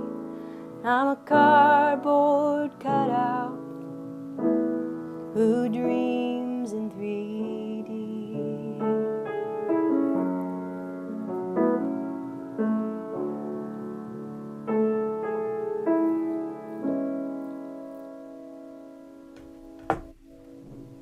That is stunning, Pamela. Absolutely stunning. Thank you. Woo! Thank you so much. Yeah. Wow. Haunting, beautiful, lovely. I'm so glad. So you'll hang around. We'll go around a couple more times. Is that okay with you, Pamela? Yes? Did I lose you? There you are. Oh, there you go. You can unmute yourself. It's all right. So Yes, you'll hang around. absolutely. Hanging All out. right. So you won over Sarah, which is all the only thing that you have to do here, because she's the queen and she's the boss here. So thank you so much one more time for Pamela.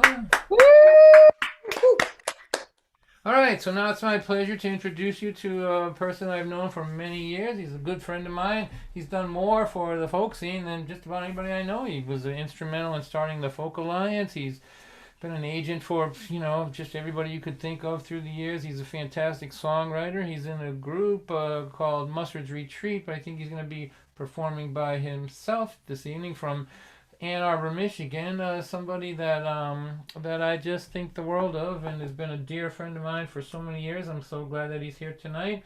He's got a concert tomorrow that he wants to talk about a little bit, but let's welcome David Tamulevich. Thank you, everybody.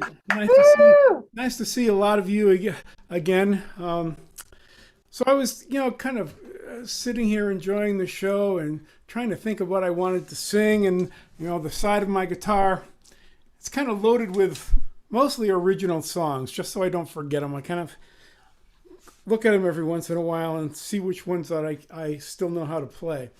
And I thought about this song, and I thought I'd dedicate it to Don, because really, let's have a hand for Don. I mean, Don, Sarah may be the boss, and that's great, and that's necessary, Sarah.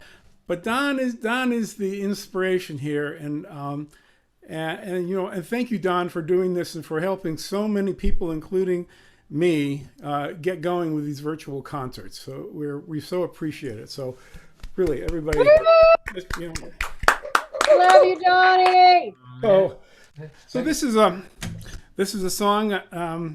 It's sort of this could be some of Don's story, and it's even a little bit of hitchhiking in it. It's called "Make Your Own Luck."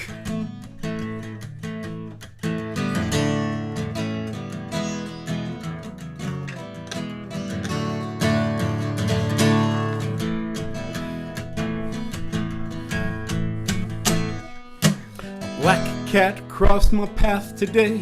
I was restless, down and blue. I wasn't looking for an answer, I was just hoping for a clue. The cat said, I learned this long ago. It's a truth that you can trust.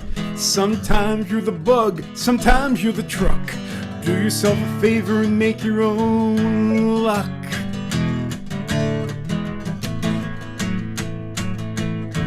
Like a house of cards on a windy day, like a slap upside the head. Dazed there for a moment, thinking about what that cat had said. Slowly I began to grin, which turned into a laugh. So I gathered up my attitude, threw it in the trash. Make your own luck when you're tired and beat. Step up to the plate, swing for the seats. Divine intervention may well be the glue, but make your own luck and luck will find you. Make your own luck, give fate a nod. If you're still in the race, then you're beating the odds. To pull yourself through takes courage and pluck. And while you're at it, try and make your own luck.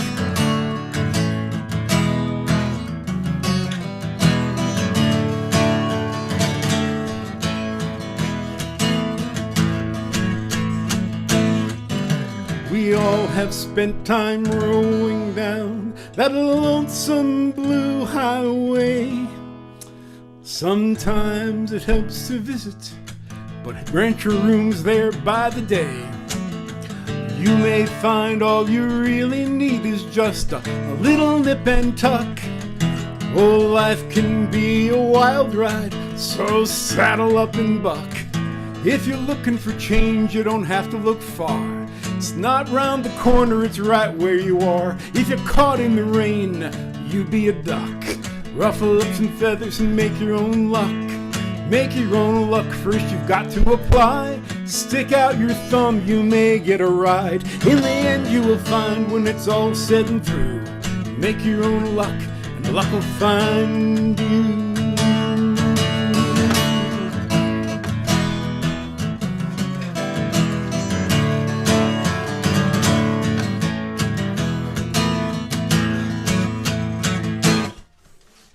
Yeah. Thanks, David. Thank you.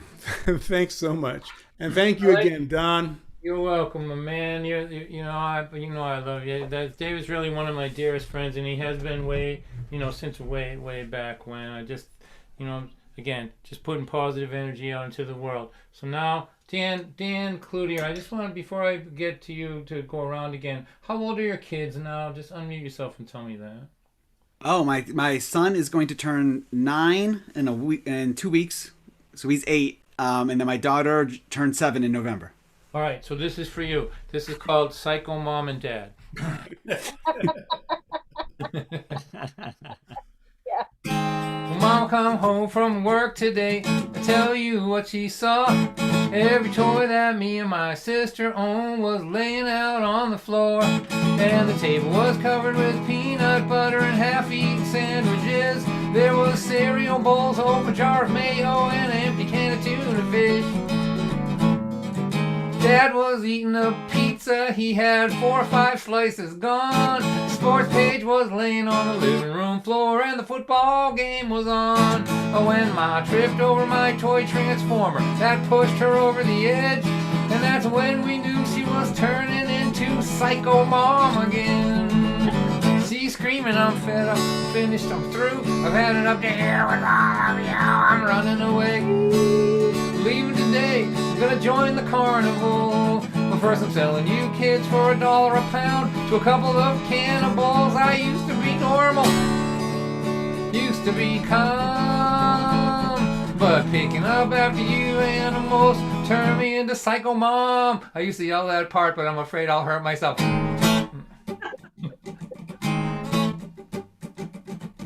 Ma was working and Dad was babysitting us the other night. Me and my brother took a look. Me and my brother started yelling at each other and we got into a fight. We were punching, kicking, scratching, pinching, pulling each other's hair. Just about the time we knocked the TV over, we saw Dad standing there. His blood was bubbling, he didn't say nothing, he stood there at the door. Me and my brother took a look at each other and we looked up from the floor. And Dad started to scream like a wild banshee and started pulling out his own hair. And that's when we knew he was Psycho too, and we better get out of there. He's screaming, I'm fed up, I'm finished, I'm through, I've had it up, I'm running away. I'm leaving today, I'm gonna join the carnival. First I'm selling you kids for $1 a pound to a couple of cannibals. I used to be normal, never got mad, but babysitting you animals that turn me into Psycho Dad.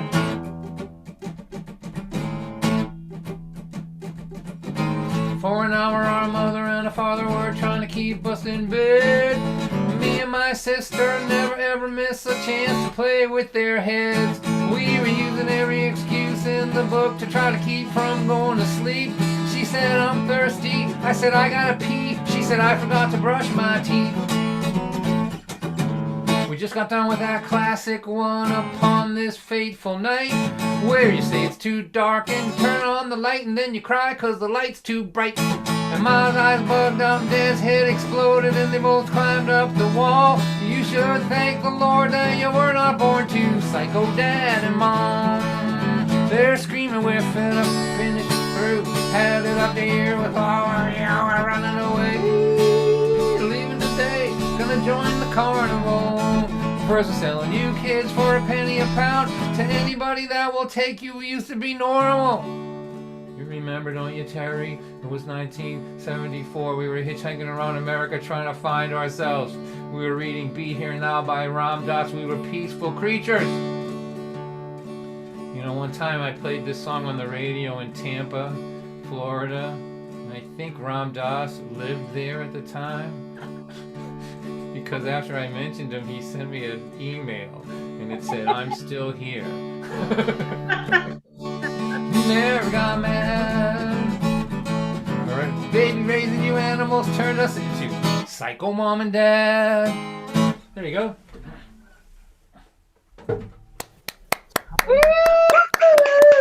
The crowd goes wild. Square number 14, they need an ambulance. I can tell just from here. No, that's the problem. All right, Dan Clutie, you're playing another song for us, my man. Thank you, Don. Hey, Don, you got to get ready for, the virtual school will make you psycho real quick. This has been quite the year of psycho moms and dads.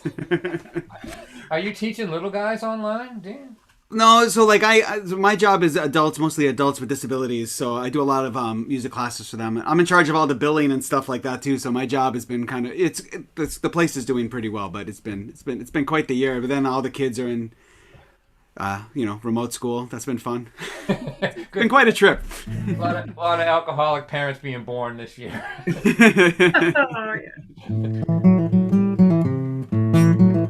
So I want to do another song that I'm writing with my friend Misha, who's watching on Facebook. I was just talking to him. Who's a gentleman from the Respite Center. And he sent me... Let me get the harmonica on. I'm going to play this real quiet, I promise, because I don't want to blast out my thing. She started sending me a lot of poems about trains, and I thought to myself, does the folk world need another train song? But when we started writing it together, it ended up being a really fun song. So thank you, Misha. You're in there watching right now.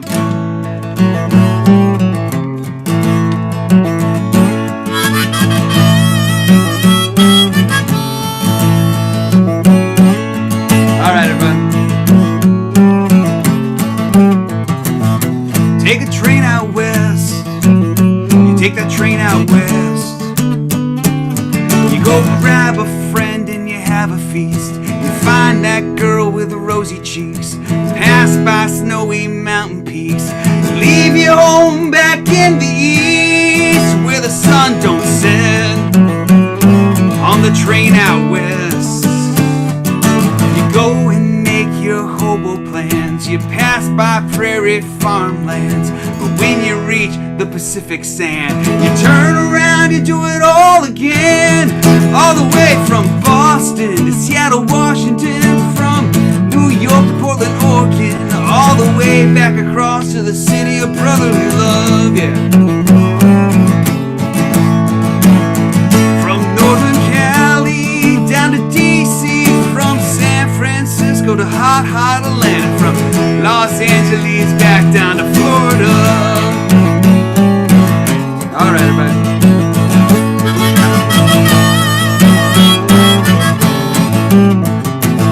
And on that train back east, you take that train back east. You go from sea to shining sea. You drink your cider, your spiced hot tea. You slap each other on the knee. Two modern pilgrims living free. All the way from Boston to Seattle, Washington, from New York City to Portland, Oregon, all the way back across to Philadelphia. From Northern Cali back to DC, from San Francisco to hot Atlanta, Florida to Los Angeles, and all around again.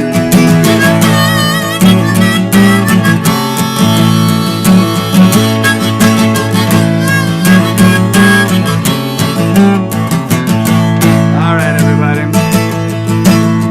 Across and across again. We cross this country again. 'Cause We're back in the caboose for a big party, and we're playing poker till 3:30. This pair of aces is my key, and the train whistle is a symphony. All the way from Boston to Seattle, Washington, from New York City to Portland, Oregon, all the way back across to Philadelphia. From Northern Cali back to DC, from San Francisco to hot Atlanta, from Los Angeles down to Florida. Take that train, brother.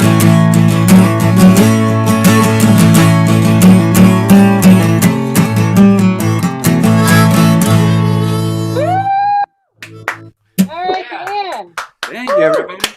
I It's a like new it. song that I co-wrote with my friend Misha. Thank you, All Misha. right, Misha. Well done.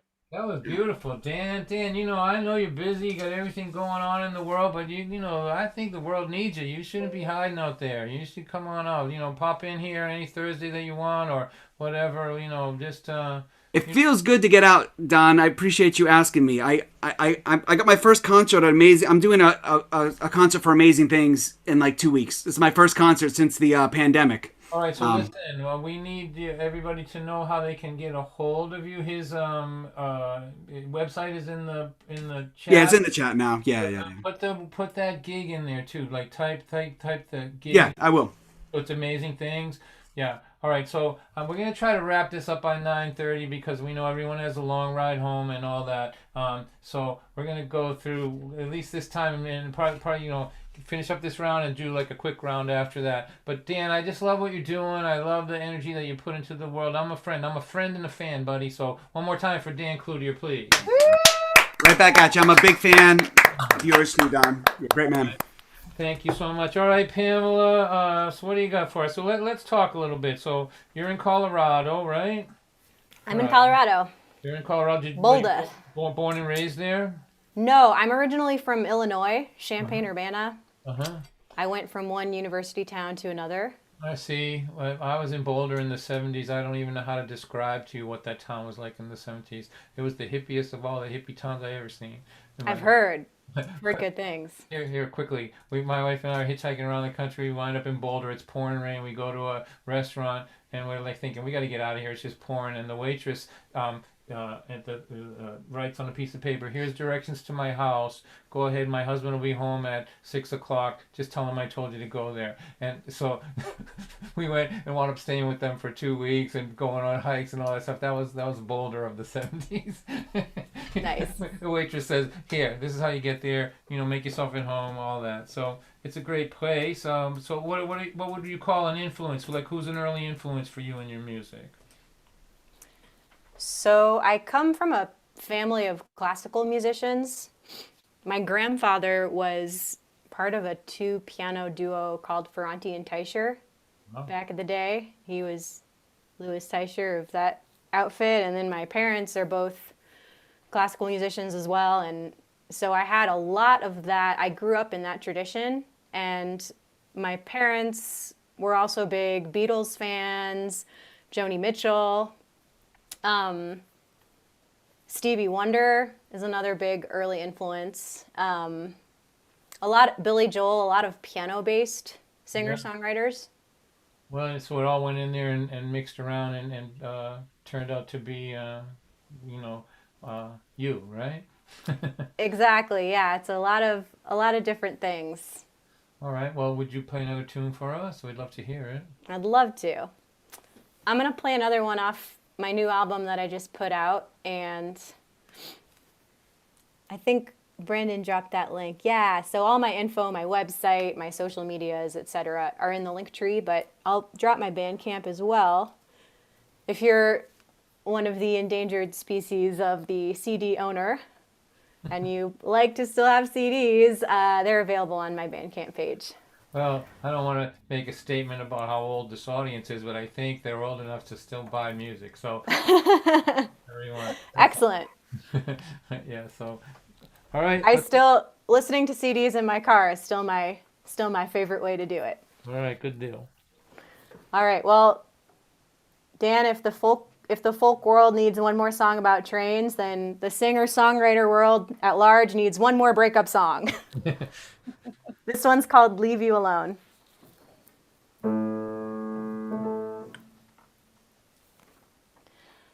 I'll leave you alone now. I won't call anymore. I'll leave you alone now. I won't linger by your door. I won't tap on your window. I won't light up your phone. I'll think of you every day, but I'll leave you alone. I hope that all your cats are healthy. I hope they've still got 8 lives left to spare. I hope you had a great vacation. Nothing but window seats and salty ocean air. I hope that work is busy in a good way, 'cause you know that you love what you do. I hope that when you step outside at night, those lucky stars are thankful for the view. And I'll leave you alone now. I won't call anymore. I'll leave you alone now. I won't linger by your door. I won't tap on your window. I won't light up your phone. I'll think of you every day, but I'll leave you alone. I hope the chair across from you is not empty. I hope it's filled by someone new. Someone who writes you beautiful songs. Someone you're proud to belong to. And I really hope that you can forgive me for the selfish way that I behaved. Maybe one day you're looking back at the bumps that time has paved. And I hope that I hope you know how much you meant to me. And I'll leave you alone now. I won't call anymore. I'll leave you alone now. I won't linger by your door. I won't tap on your window. I won't light up your phone. I'll think of you every day. I'll think of you every day. I'll think of you every day. But I'll leave you alone. Wow. Just amazing, Pamela. Awesome. Thank you. Thank you guys. Very nice. Fun. Wonderful. I'm so glad to get to hear you and see you. So folks, take a look at her Bandcamp and all that. All these artists, if you like what they're doing, a little bit goes a long way. We lost our income. We don't, we were playing, we're touring. So if you like somebody's music, or if you, no matter who it is, if you, just stop by their sites, buy something, download something, throw a few bucks at them. We're I I'm lucky my wife works, you know, and I would recommend that to any musician in this world. To have a spouse that has a regular job, that's a very important thing. It'll carry you through. All right, so thank you, Pamela. We're going to go around one more time, I think. So David Timulevich, my man, where are you, buddy? Right here. All right, so go ahead and play something, and then we'll chat a little bit after. How's that? All right. So, yeah, Dan did a train song, so I had to forget those. And then Pam did a heartbreak song, and that took half of my repertoire. And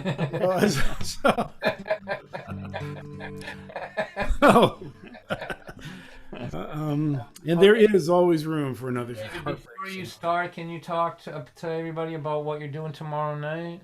Yeah, my partner, Libby Glover, who's on YouTube tonight, I think, or Facebook, we're doing a show with the Ontonagon Theater up in Ontonagon, Michigan. I mean, here's Michigan, here's the UP. Ontonagon is all the way over here, like on the shores of Lake Superior. And so we're doing a fundraiser for them and for the Porcupine Mountain Festival. The Porcupine Mountains are right over there in Ontonagon, and they have a wonderful festival every August. And so it's going to be to benefit all of us, and that's tomorrow night. Mustard's Retreat. You can find the info on our Facebook page. Mustard's Retreat, 7:00 tomorrow night. And yes, and like Don has taught us all, there's going to be a few really special guests there. So here is I thought, okay, I'll do this song, and then I got thinking about the state of everything, and it just seemed even more appropriate. But it's a song of hope, which we all need a dose of. In the heart of the winter, the year I turned 10, my father, he took sick and died. With a scratchy old farm, 6 kids in lean times, Mama fought pretty hard to get by. Spring was turning to summer when a man came traveling through. Said he'd work till the harvest was all stored away, and that meals in a room it would do. It was that or the banks, so my mom signed him on. His name it was Jeremy Brown.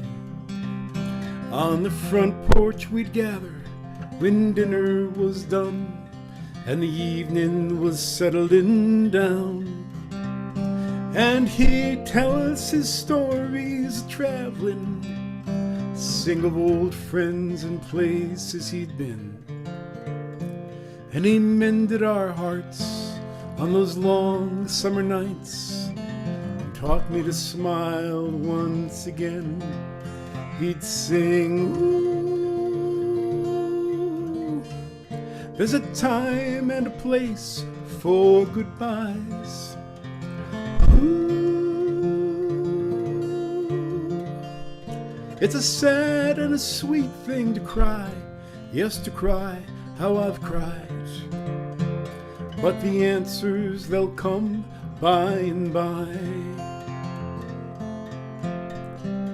He worked hard as 2 men, was quick with a grin, though a distance remained in his eyes.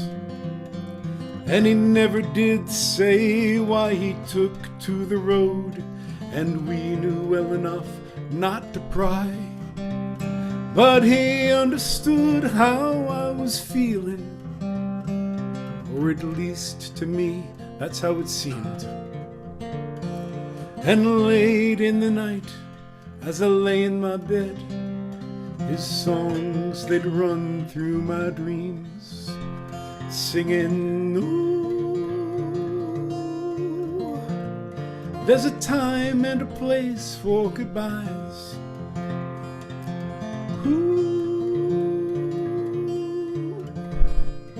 it's a sad and a sweet thing to cry, yes, to cry how I've cried.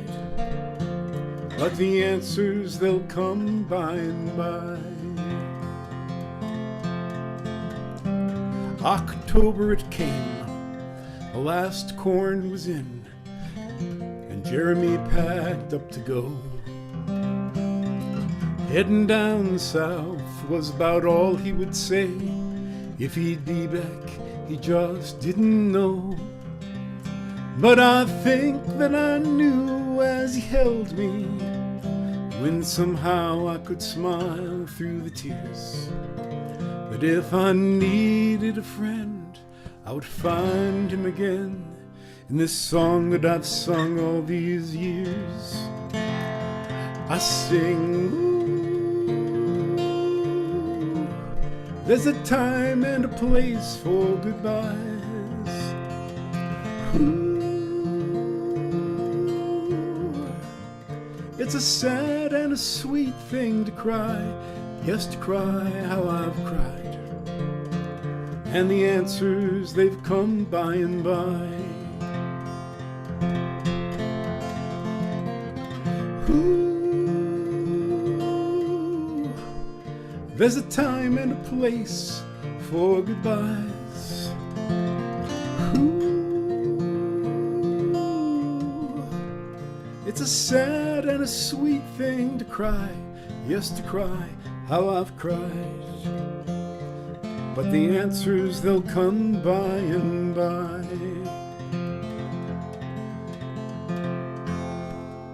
Man, that was great. Oh, David, that was awesome. Woo! Beautiful. Where did that song come from, David? Is that yours? Yeah. Man, That's really nice. It's one of them songs that sounds like it's been around for 100 years, doesn't it? Are you 120 years old? Don't say that. Yeah, no, it came from about 1982. Yeah, I was already old then, just so you know.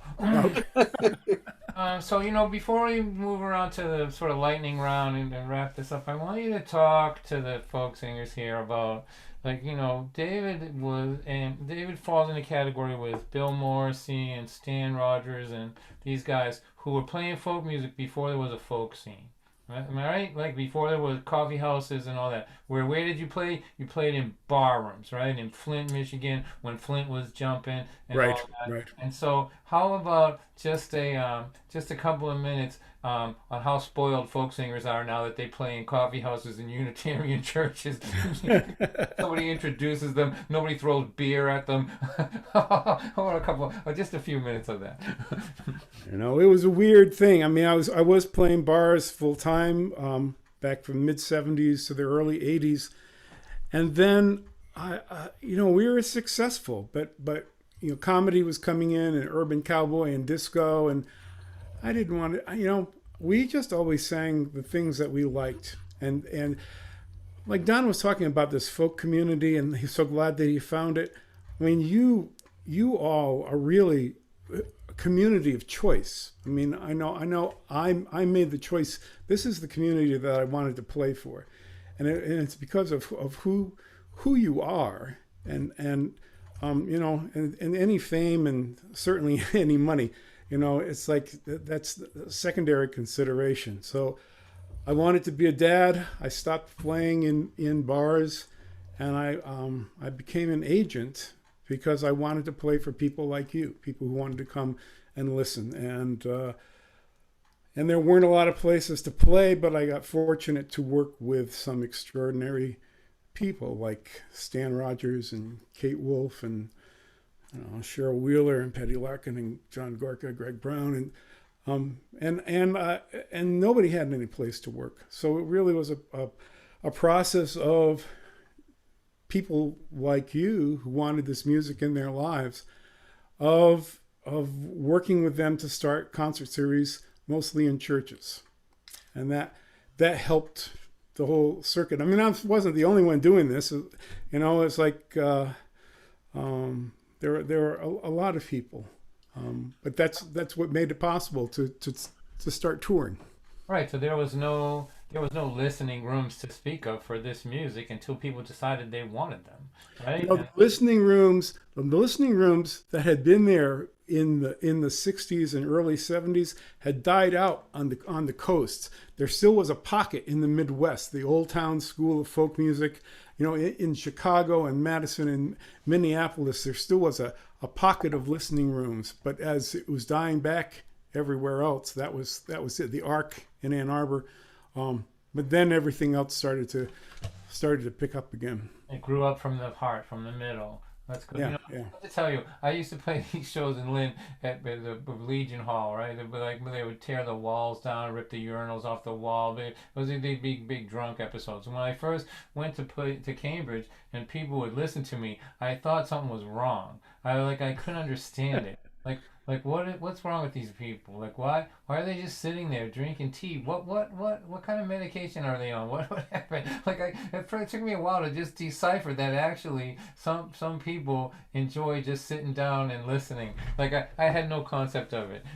So I took my mailing list that I had built up for 20 years and tore it in pieces and got rid of all my friends that used to come and scream and yell while I was playing, and I just slipped over to this other scene. So thanks for the work that you've done. Okay, so here's the thing, boys and girls. We're going to try to get this done. It looks like to me like it's going to be another 20 minutes or so. This is the lightning round. So what that means is you don't have to do a 1-minute song, but let's make a list of all the things that you can't do. Alice's Restaurant, Inagata de Vida, the long version of Whipping Post from the Allman Brothers. What else? Sad-Eyed Lady of the Lowlands. Anybody else have any other suggestions that we can take off? This Freebird. Freebird's got to go unless you do the 1-minute version. So we'll just kind of go through it. Those of you that are watching on the other platforms, please support these artists. There's not really any money in this, as you can imagine. But a little bit goes a long way. And Pamela and Dan, you would know this, but Neil Braverman is here, and he runs a fantastic open mic on Monday, every other Monday, in Rosendale, Mass. It's called ROM, ROM. You should write that down because it's a nice thing to pop into and meet a bunch of East Coast people, and I'm sure that they would love you. And we would definitely love you. It's a great open mic. Yeah, thank you, Dan. Highly recommended. It's run beautifully and it's done, great. So okay, Dan, lightning round 1. Get on your mark. Get set. Go, folk singer, go. I'm tempted just to go they're selling postcards of the hanging, painting the passports brown. Hit my mute button. All 11 minutes of that song. I actually was listening to a Rob Siegel play that song today, a friend from the folk world, and it really hit home with what's going on in the world. This is a song called Red Blood Cells. It's about 2.5 minutes long. I wrote this song when my son was born because he was going through something with cancer, but he's great now. He's off of that now. It's a weird little song. I played a couple normal folk songs. This is weird. It goes like this.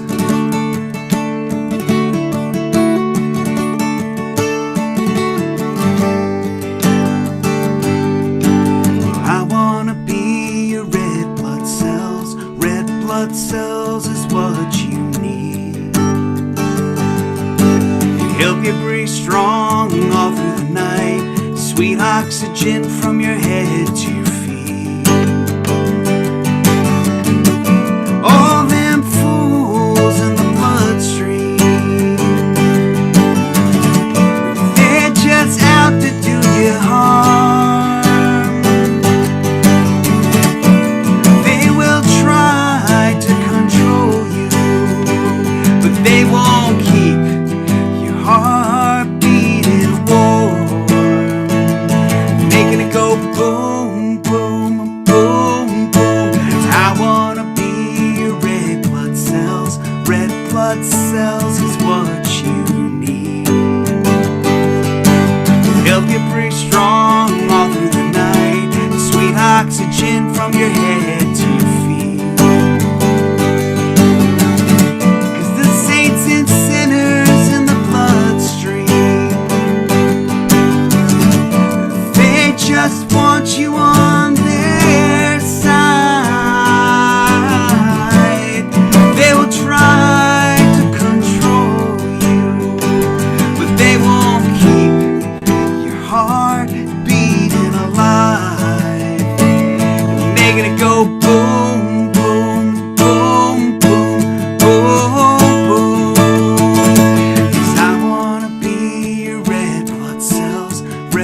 blood cells is what you need. It helped you breathe strong all through the night. Sweet oxygen from your head to your feet. Alright.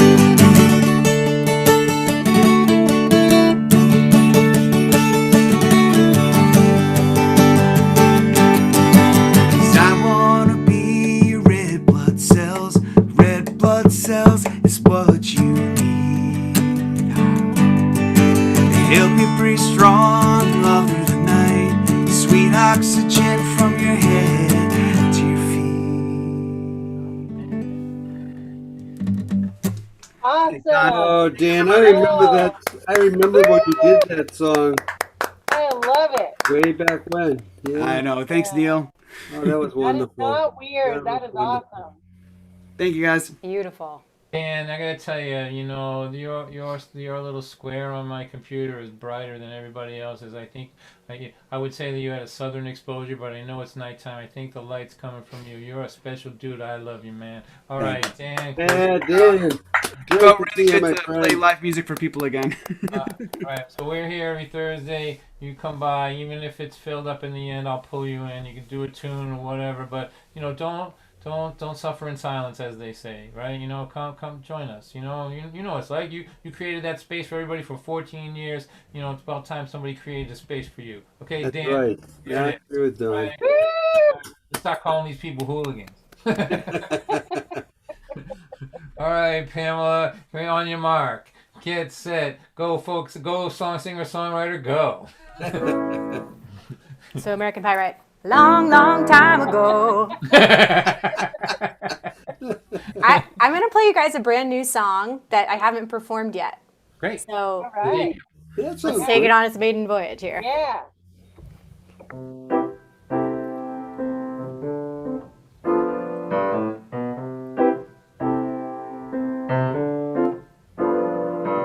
Some men are burly with tree trunk arms. Some men rise early to tend their farms. Some men are hairless and carelessly suave. Some fly to islands on their days off. But I don't care what those other men do, 'cause they're not you.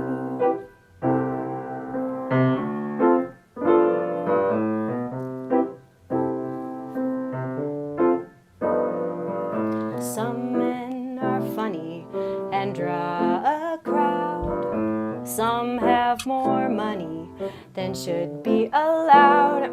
Bezos. Some men recite poetry by the sea. Some live in France and they call me chérie. But I don't care how those other men woo, 'cause they're not you. They're not you.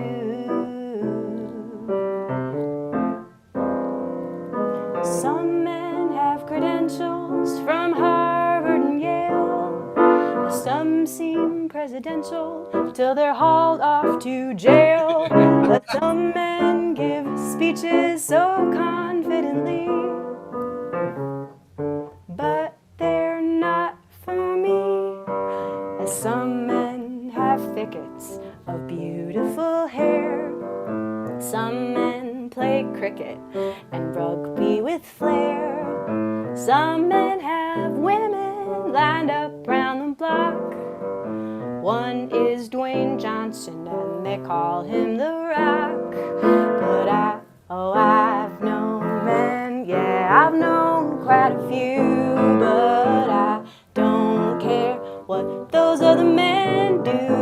Oh, I don't care how those other men woo, 'cause they're not you. They're not you.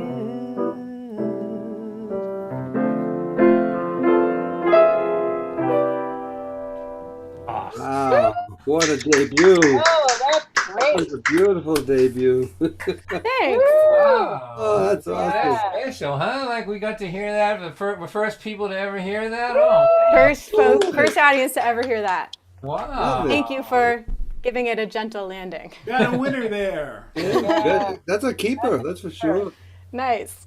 Thank you so much, Pamela. You're welcome anytime on Thursday. You want to let us know what you're doing or whatever. Also, I run a forum for artists on Mondays at 2 o'clock. If you want to pop in and have questions about tech or anything like that, about how to survive in this world, we have a great group of people that come every Monday at 2 o'clock, and we discuss that.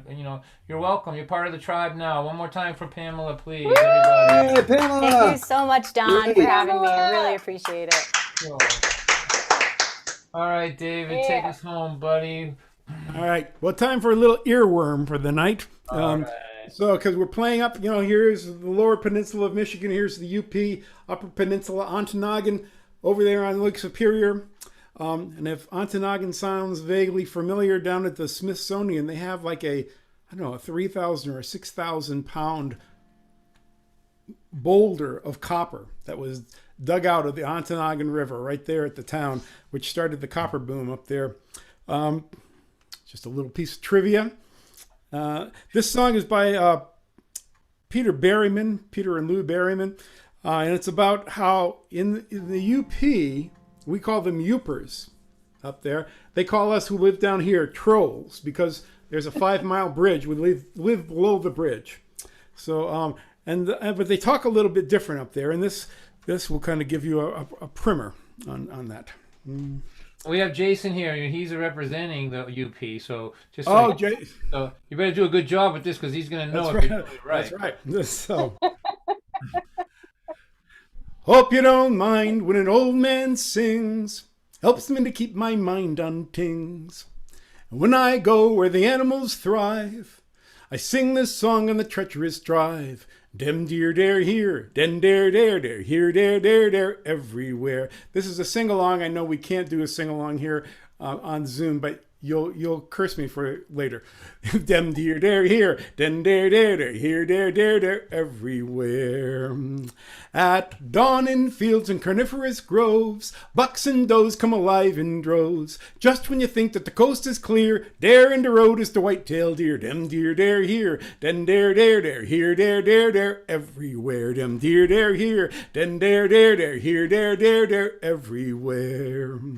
In venison land as the day goes by, deer lay low while the sun is high. Sun goes down, night draws near, twilight brings out the white-tailed deer. Dem deer dare here, den dare dare dare here dare dare dare everywhere. Dem deer dare here, den dare dare dare here dare dare dare everywhere. Bucks bed down where the tall grass grows. Fawns stay does where the does there, does here. Those are the habits of the white-tailed deer. Dem deer dare here, den dare dare dare here dare dare dare everywhere. Dem deer dare here, den dare dare dare here dare dare dare everywhere. Yeah. Hey, David, I love that accent too. Oh my gosh. They're everywhere. Representing the Upper Peninsula. Come on. This is a collection of the most obscure little regions of the world. Wonderful. Leave it to you, Don, to get them all together. It's so good. Thank you, everybody, for coming. I'll play this one song, and then whatever. We'll see what happens after that. But thank you. Let's hear it again for Dan and Pamela and David, please. Yo, blessing you guys. Next week, I'm working with partnering with a coffee house in Middletown, Connecticut, called the Buttonwood Tree. We're going to try to raise a little money for them and help them out, and make it so people don't forget about them. I'm going to play this for everybody. We do our best here to make this an oasis and an island and a recharging station for everybody, but we're in a weird time here, and I just appreciate all the love and kindness, and remembering, this TV channel that we had on tonight is putting out such different energy than my regular TV. like regular TV is not talking about love too much, you know. But anyway, this is for this is called Angel in Pieces, and it's about believing in people when they're not well enough to believe in themselves, which you know, it's really important for us. It's important for us to take care of ourselves and to recharge ourselves, because people in the world have made the grave mistake of listening to what we have to say, and we have a responsibility that comes along with that. And it starts with taking care of yourself, and then shining it out. So thanks, everybody.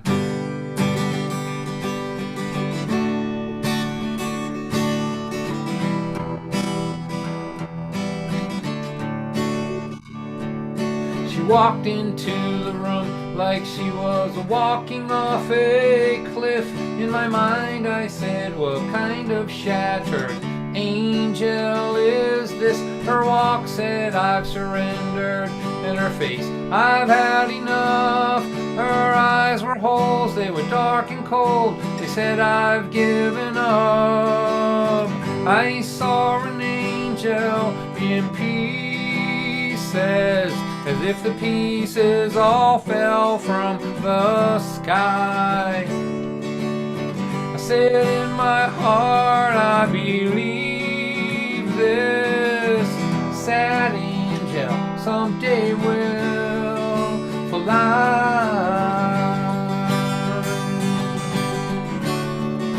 Fly.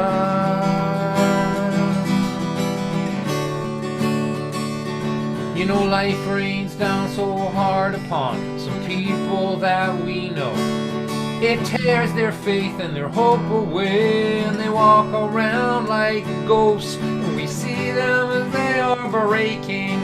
And as their spirit dies, but deep inside we still believe they will come alive and fly. I saw an angel in pieces, as if the pieces all fell from the sky. I said in my heart, I believe this sad angel someday will fly.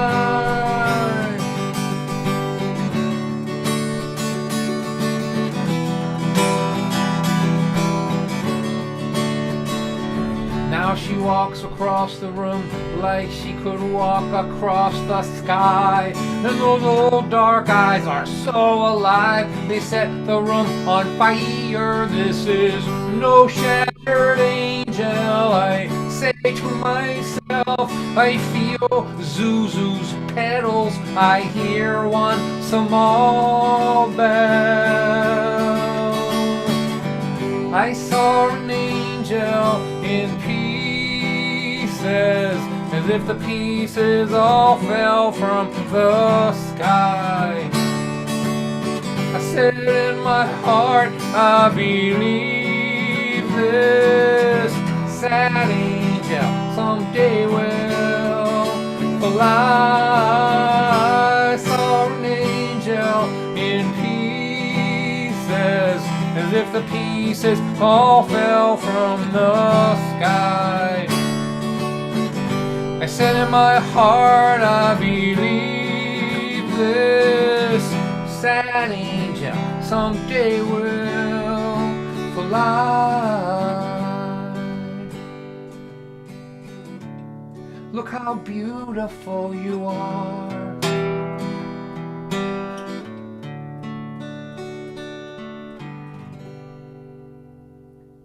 Beautiful, Dawn. Brandon, will you spotlight Sarah and her halo for me, please? I love There you, you Dawn. go. That was beautiful, Dawn, as always. And this is, I love your halo, Sarah. It looks nice. It really is. But it is you. It is you. I tried to get Zoom to do that for me, but it kept coming up with horns. I don't know what that is. So thank you, everybody. You're well. You know, this is what happens now, and just so you know, those of you that are new, is because I started. Well, first of all, let's thank Brandon for being behind the scenes. Thank you, Brandon. Hey, Brandon, as always. Thank you.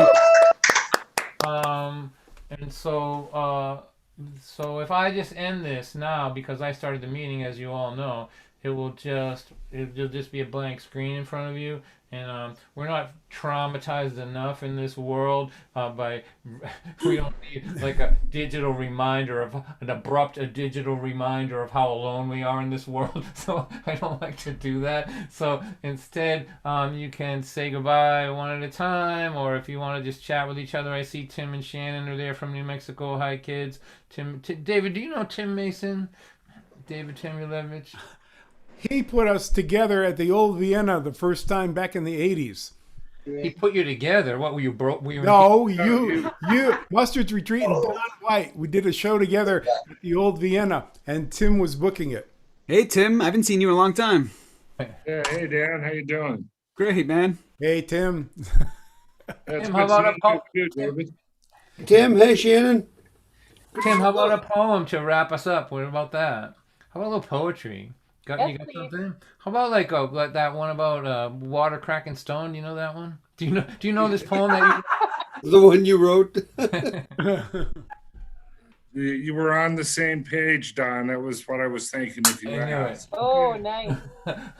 So, okay, so this goes back to a time when political rhetoric was worth listening to.